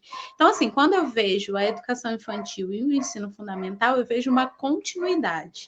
E eu acho que a educação infantil, ela tem, assim, muitas coisas que vão ser alicerces para uma boa alfabetização.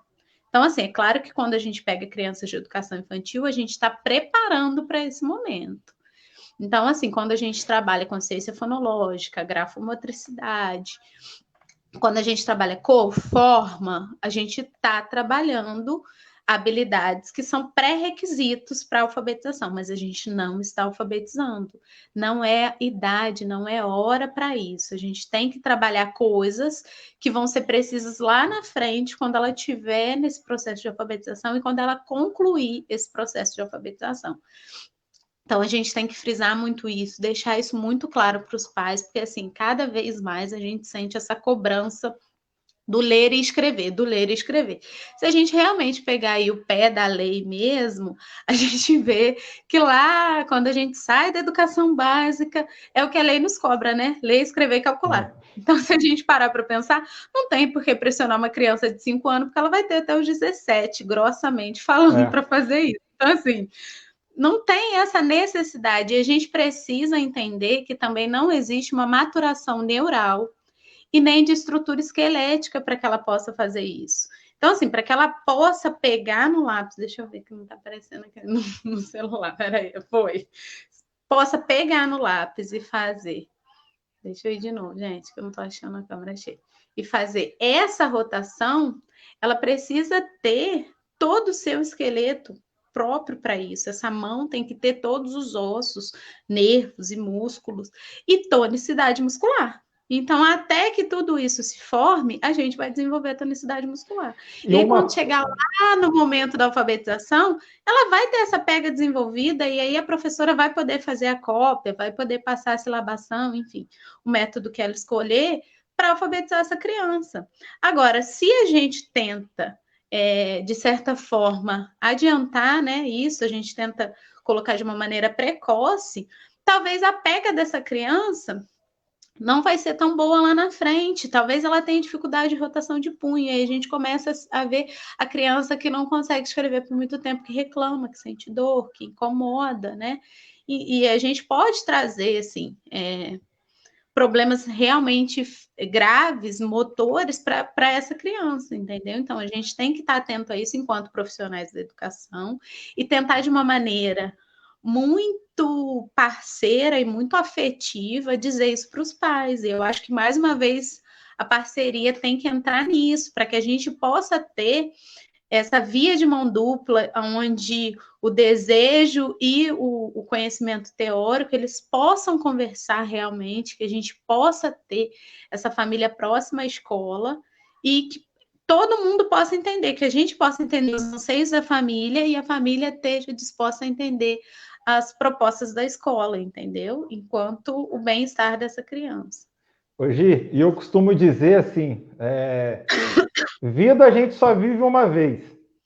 E a gente tem que viver cada etapa no seu momento. Porque às vezes a gente deixa de viver o que era para ser vivido naquela etapa, quando você for ver lá na frente, vai olhar para trás, poxa, eu queria ter feito isso.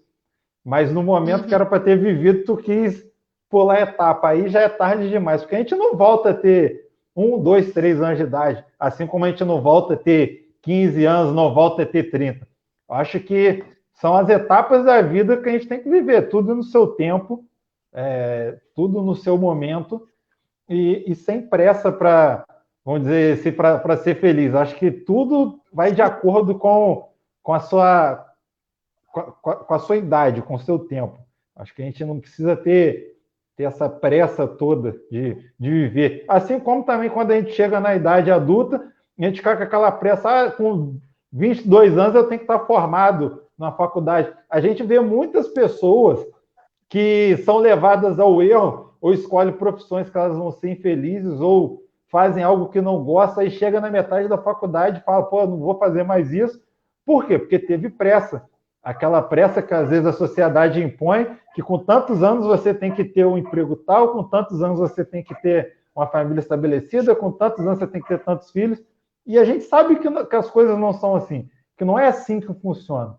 Então, acho que cabe a nós, enquanto educadores, passar essas informações aos pais, a gente trabalhar isso diariamente com as crianças, essa questão da ansiedade aí na próxima semana, com a psicóloga, a gente vai estar entrando um pouco mais nesse campo. E é ter calma, ter paciência, entender que o mundo não vai acabar amanhã.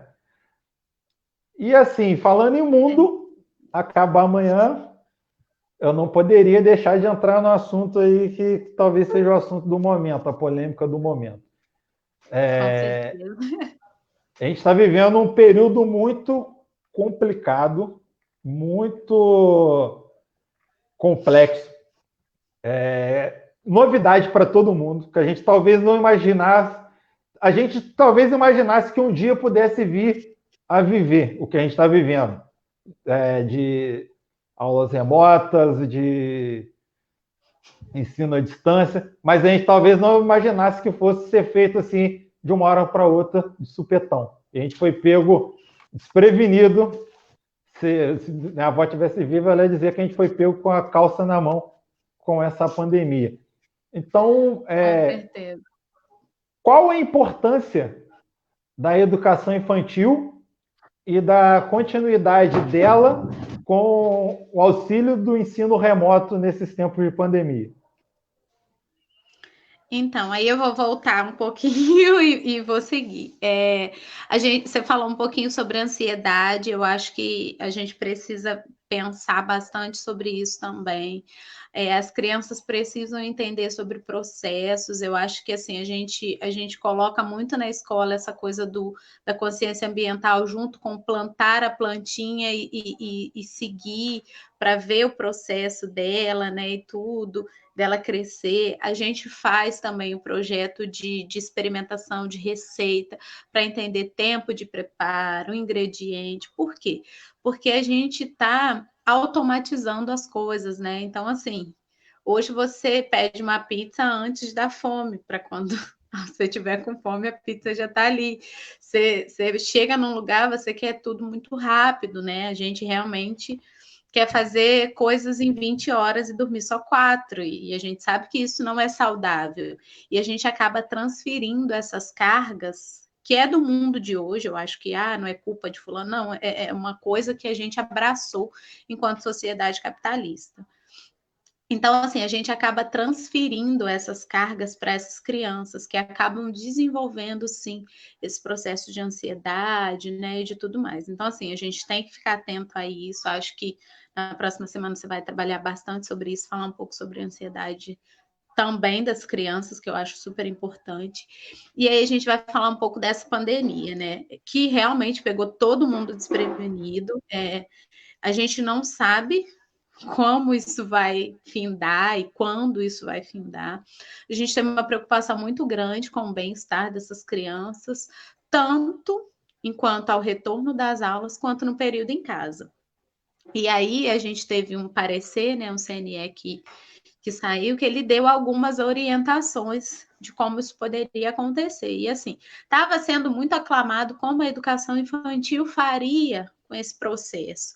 Por quê? Porque a gente entende que a educação infantil foi, como eu falei, né, e a BNCC ela frisa bastante isso na sua redação, que a escola ela vai vir de maneira a complementar a educação familiar. Então, na verdade, muita gente diz assim: ah, mas se é para complementar a educação familiar, nesse processo, nesse período, a família vai estar em casa, a família vai se dispor, né, a estar desenvolvendo e estimulando. Só que aí a gente bate nesse impasse dessa sociedade que a gente vive hoje.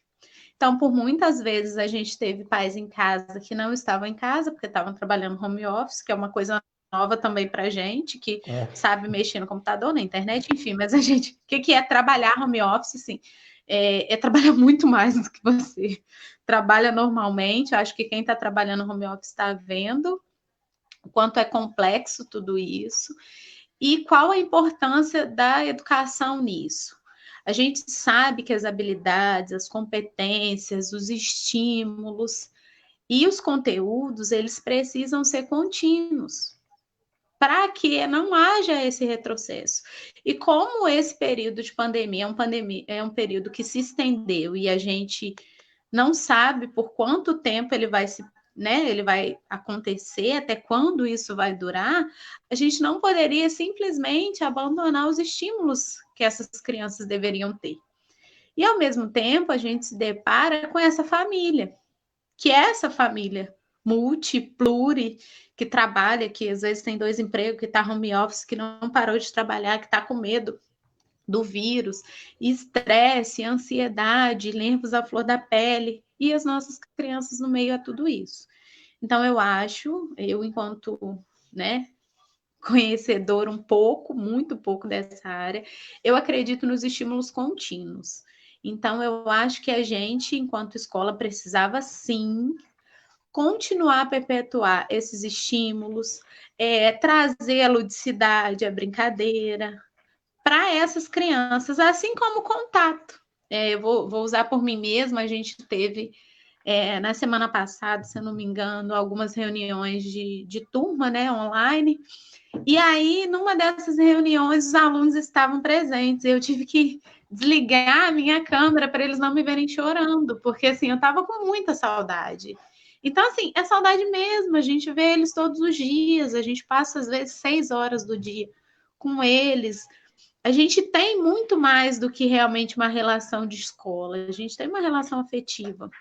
E aí, como que está sendo isso para eles? Como não está sendo ir para a escola, ter a rotina da escola, ver os amigos? Porque a escola é muito mais do que realmente essa formação, essa formatação, né? E a gente falou disso antes. Então, eu acho que a perpetuação desses estímulos, que a família venha apoiar, a fazer, e que a escola traga o seu papel de orientar e de fornecer os estímulos adequados para que as famílias consigam desenvolver é de suma importância. E, mais uma vez, eu acho que cabe a gente falar dessa parceria. As crianças precisam desses estímulos para essa continuidade de desenvolvimento de competência e habilidade.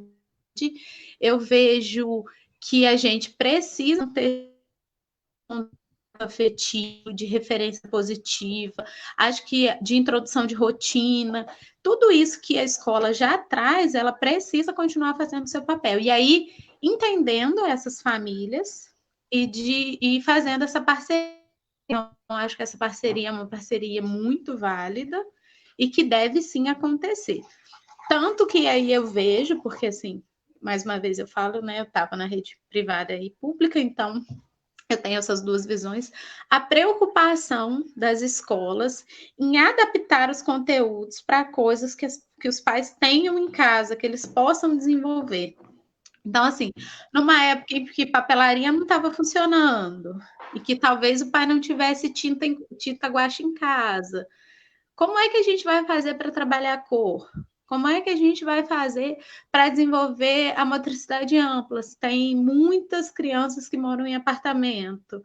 Vamos propor um circuito motor, tá? Mas como a gente vai fazer? Porque tem salas de apartamento que medem, sei lá, 2 metros por 2, enfim, né? Não sei nem como que é isso. Enfim, a gente tem crianças que moram em espaço e tem quintal, como os que não têm.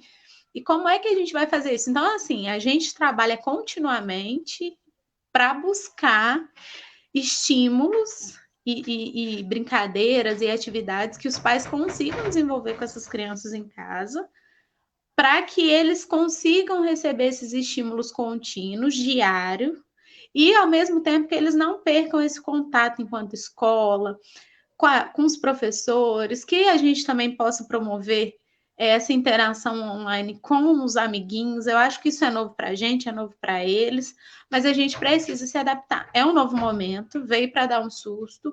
Eu acho que veio para mostrar mais uma vez que a escola precisa ser além do que ela já se propõe, né? Eu sempre falo muito disso, né, de um texto que a gente leu na faculdade que me marcou bastante, que era uma crônica que falava que o cara que foi congelado lá atrás, né, quando descongelou ele, a única coisa que ele reconheceu no mundo que ele foi colocado foi a escola, porque ela continuava a mesma. Então, assim, a gente sabe que a escola não pode ser a mesma e ela não está sendo. Então, assim, eu acho que isso veio para mostrar mais uma vez que a gente precisa mudar, se adaptar e atender a realidade da sociedade em que a gente está inserido. Então, assim, se a demanda da sociedade é essa, a gente, enquanto escola, tem que assumir o nosso papel nesse sentido. Por quê? Porque a gente precisa essas crianças, mais uma vez, o que está nas leis, nas normas, em todas as diretrizes aí, o desenvolvimento integral dessa criança. E quando a gente fala de desenvolvimento integral, é parte de responsabilidade da família e da escola. Oi. E assim, falando sobre essa questão familiar, eu até fiz um vídeo, até coloquei na página um tempo atrás, falando sobre a questão familiar e a importância dela nesse momento. Eu me recordo da época de quando eu era pequeno, aí me passou até um filme na cabeça, eu fazendo um dia desse aí, atividade com a minha filha. Sobre como a modificação do mundo, como ela fez a gente perder certos valores, certos hábitos, certos costumes. Coisas que hoje a gente vê dificuldade em fazer, a minha mãe, que na época muito mal sabia ler e escrever, fazia comigo.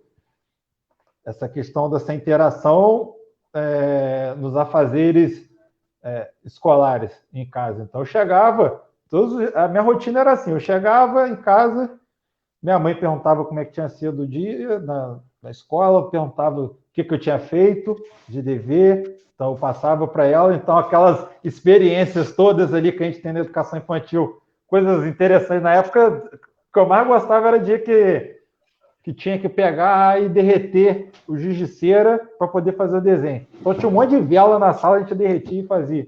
Eu achava mais barato chegar em casa e dividir, compartilhar esses momentos com a minha mãe. E assim como também me marcou muito a minha vida momentos onde minha mãe sentava ao meu lado para poder fazer as tarefas, às vezes de recortar e colar, de amassar bolinha, e sempre ali com a atenção do que eu estava fazendo, dentro das possibilidades dela. Logicamente que o pai, a mãe, ou a avó, o tio, seja lá quem for o responsável dessa criança, não vai ter o subsídio teórico que os professores têm.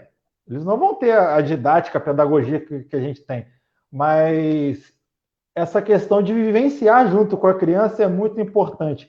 E essa continuidade de atividades dessa rotina que essa criança vinha tendo, eu vejo de suma importância. Principalmente igual na parte que eu trabalho de psicomotricidade, a gente conseguir manter essa criança ativa, mesmo que seja num espaço mínimo e fazendo atividades, ela não vai conseguir fazer igual eu faço às vezes na creche, que eu boto uma corda, põe a criança para poder escalar, para subir por lá de cima de casinha, subir escorregador ao contrário.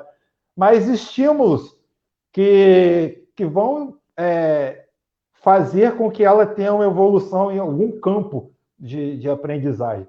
Eu vejo como muito importante essa participação e essa vivência da família no dia a dia da criança. E isso se perdeu. Infelizmente,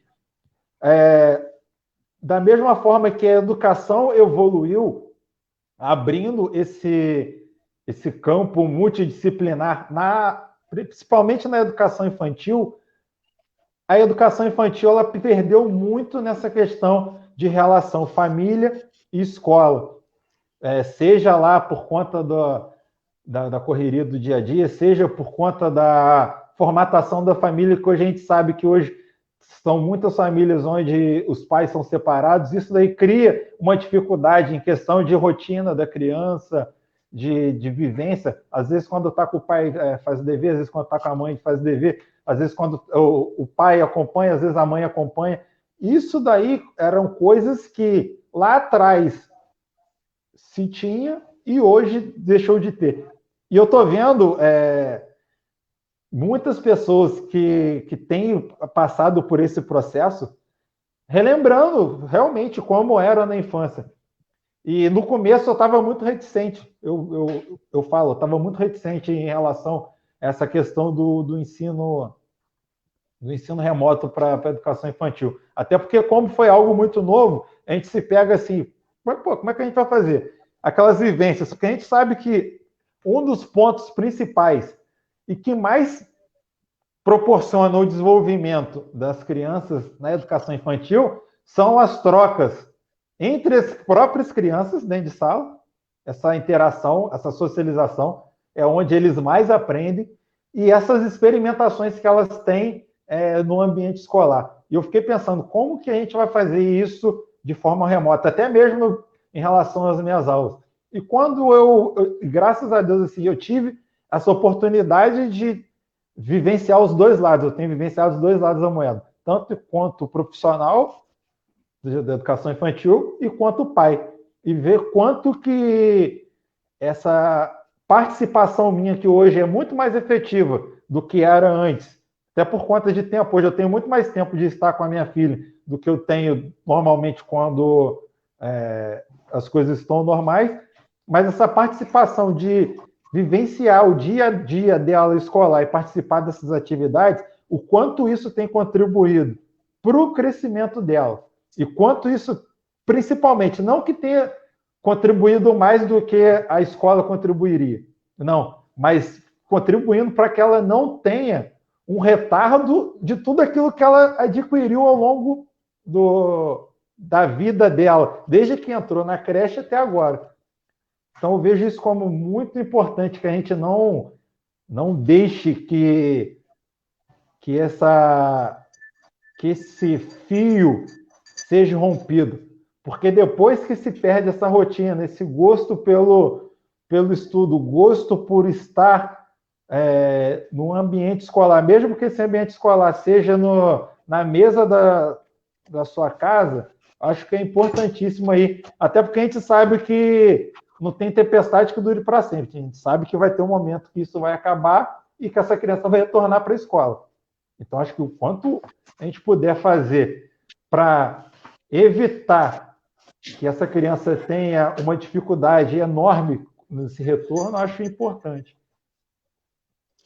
Com certeza, eu acho que tudo é um processo, e aí quando a gente fala em processo, a gente tem que lembrar bastante desse processo que a gente coloca essas crianças. Então, assim, esses estímulos contínuos fazem parte de todo o processo de desenvolvimento deles. E aí essa quebra por um tempo, né, que a gente não sabe o quanto, isso pode sim acarretar sérios problemas, né? E aí talvez até alguns retrocessos. Então, assim, a continuidade é muito importante. A gente entende que as famílias não vão ter tempo, é difícil estabelecer uma rotina escolar, é difícil meio a tudo que a gente está vivendo, a gente conseguir reestruturar a casa, a família, divisão dos cômodos, porque muitas vezes o pai e a mãe precisa trabalhar e a criança, e em que cômodo cada um fica, né, para que todo mundo consiga, e qual é o tempo que eu preciso destinar ao meu filho, e aí se eu fizer atividade, não dá, eu só tenho tempo à noite meu filho já está irritado, está com sono, tudo isso a gente entende, e eu acho que a gente e não é da boca para fora que a gente entende, porque a gente vive isso, né? Então, assim, não dá para fazer todo dia, com certeza. Então, assim, que você, porque a gente faz isso na escola, né? A gente monta uma aula e chega lá e dá 10. Porque a gente tem as adaptações. Então, a professora ela precisa ser muito genérica na orientação e na fala, e até muito curta para não encher os celulares aí dos pais, enfim. Então, assim, é uma fala muito genérica.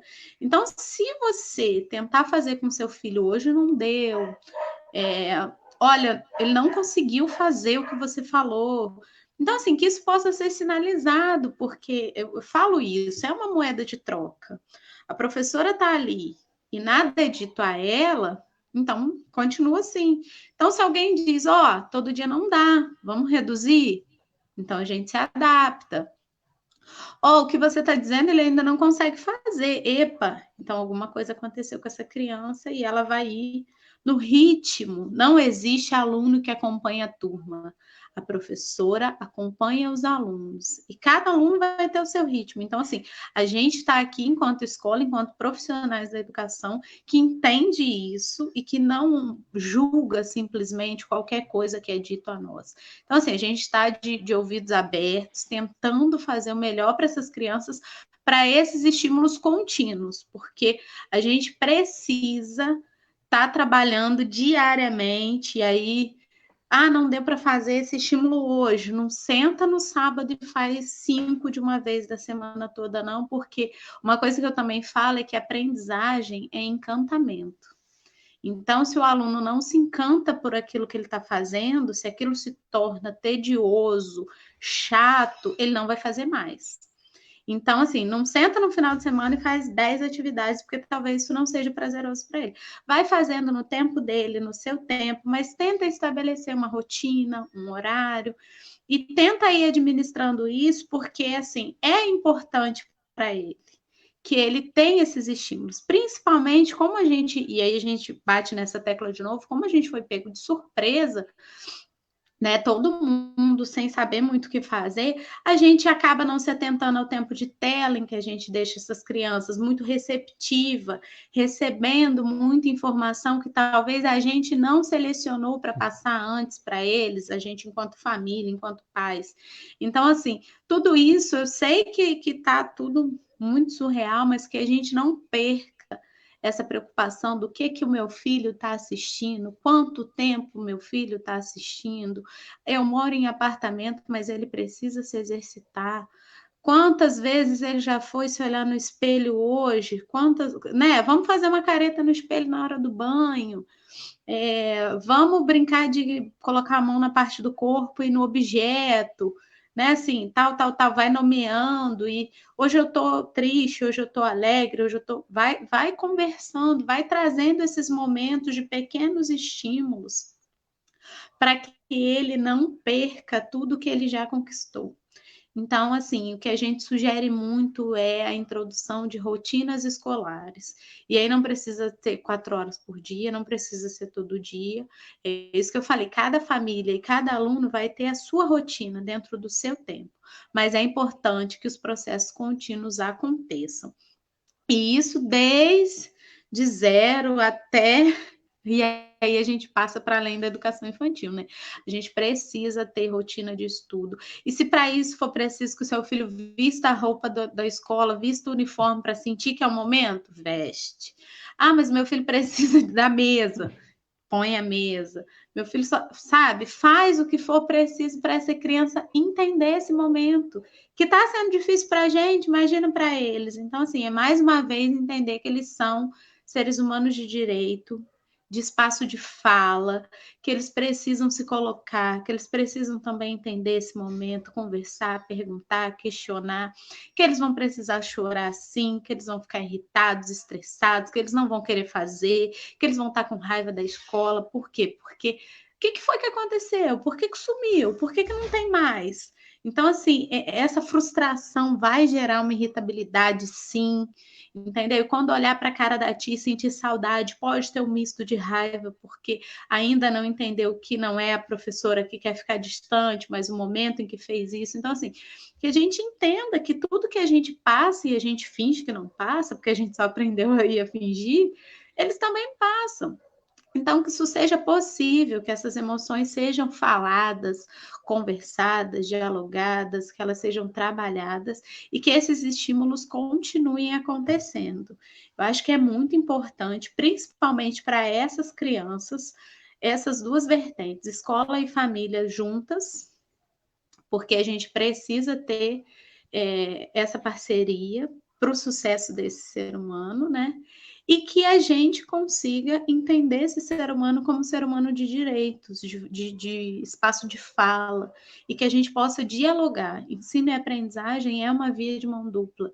Não é porque a gente é adulto que a gente não tem nada a aprender. Pelo contrário, a gente aprende muito com eles, né? Tem umas sacadas que a gente fica da onde que isso saiu. Então, assim, que a gente possa dar abertura para que isso aconteça, que vocês, enquanto pais, possam sempre se colocar, perguntar, questionar, pedir ajuda às escolas, para que a gente possa continuar, assim, crescendo, se desenvolvendo e buscando melhorias para esses alunos. Então, assim, eu acho que falando de educação remota, né, o que a gente tem a dizer é que vale a pena valorizar essa etapa de ensino e estimular, sim, esses alunos, essas crianças e os filhos de vocês. Então, gente, a gente chega agora aí ao nosso final. Acho que quem acompanhou esse bate-papo, é seminário, mas assim, mais uma troca de informações, o bate-papo. Foi muito bacana ver as pessoas participando, mandando perguntas, fazendo as suas colocações. Na medida do possível, aí foi passando no vídeo também. A educação é isso. A educação, ela nada mais é do que troca de conhecimento. Conhecimento ele foi feito para ser repassado.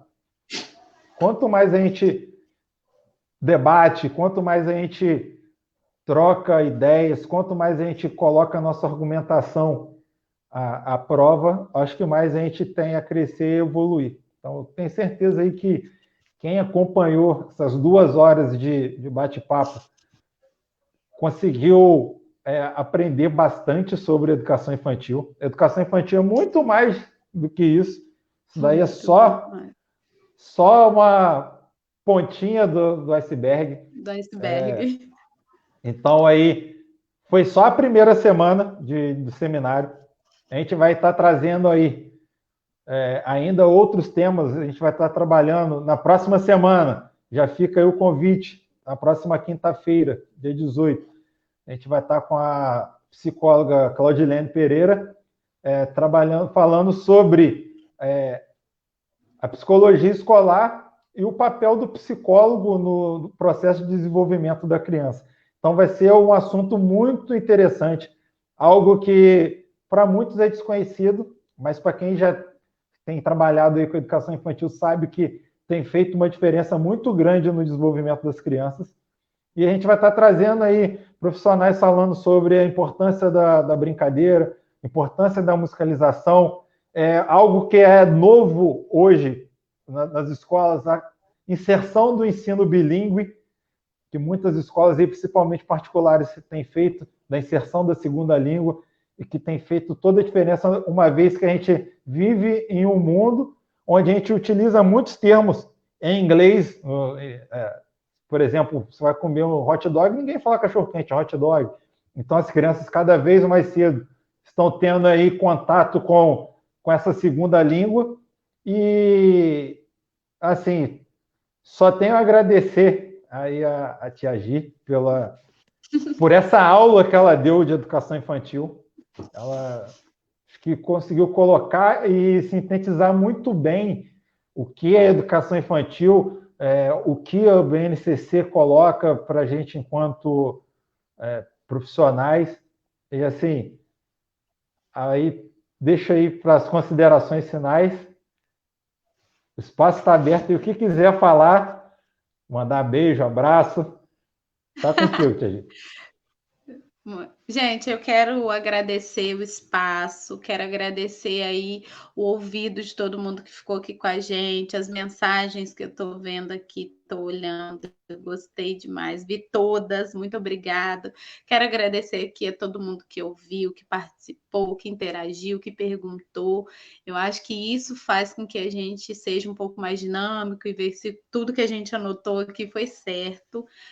Quero dizer que, assim, eu estava muito nervosa, eu gosto muito do que eu faço. Eu falo que se eu não soubesse fazer isso, eu não sei o que eu ia fazer da vida, porque, assim, eu gosto muito do que eu faço. Eu faço para além do que tudo que eu possa ter financeiramente ou de reconhecimento profissional, eu faço porque eu gosto mesmo. É uma área que me encanta muito, muito mesmo, e eu estou muito feliz de estar dentro dessa área, de estar exercendo.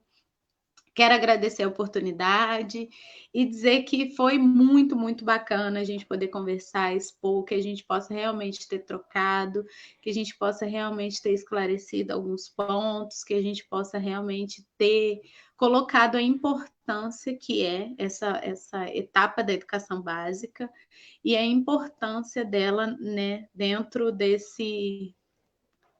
dessa pandemia toda e de tudo isso, e que a gente, eu acho que o recado é esse, né? Que a gente consiga visualizar, na verdade, essas crianças como sujeitos de direito mesmo. Eu acho que assim, não é nenhuma santa que está aqui, a tia que, nossa, a tia que é perfeita, não é. Eu também sou um ser humano, acho que como todos, então assim, a gente erra, acerta, a gente tenta, volta, vai.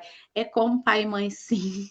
Tem dia que a gente fala, meu Deus, vai dar tudo certo, e tem dia que a gente. Então, assim, somos seres humanos também, a gente passa pelo senso comum também, mas a gente busca, busca, busca. A gente oferta o melhor que a gente tem para eles. E eu acho que é isso, né? Educação infantil é ter esse tempo de doação para o outro. E por mais que a gente não consiga ser perfeito, que a gente consiga ser o melhor que a gente pode para eles, para que eles também consigam ser o melhor que eles possam ser. E cada um respeitando a individualidade, as características do outro. Então, acho que sempre ressaltar essa diversidade é muito importante. Então, assim, eu acho que a escola cada vez mais ela está se mostrando para além. Eu acho que eu não estou aqui para falar e ser contra conteúdos, não. Eu acho super importante, mas a gente vê que a escola ela assume um papel muito mais de humanidade, muito mais de resiliência do que realmente de escritas, fórmulas e acentuações. Então, assim, que a gente possa abranger tudo isso, né? Que não falte realmente os acentos e que a gente saiba as capitais, mas que a gente não deixe de abraçar o outro, que a gente não deixe ou menospreze a dor do outro, que a gente não finja que está sentindo porque a gente tem vergonha de estar com raiva ou de estar triste, que a gente saiba falar, né, e oralizar tudo que a gente sente. Eu acho que isso é muito importante. Eu acho que educação também é isso.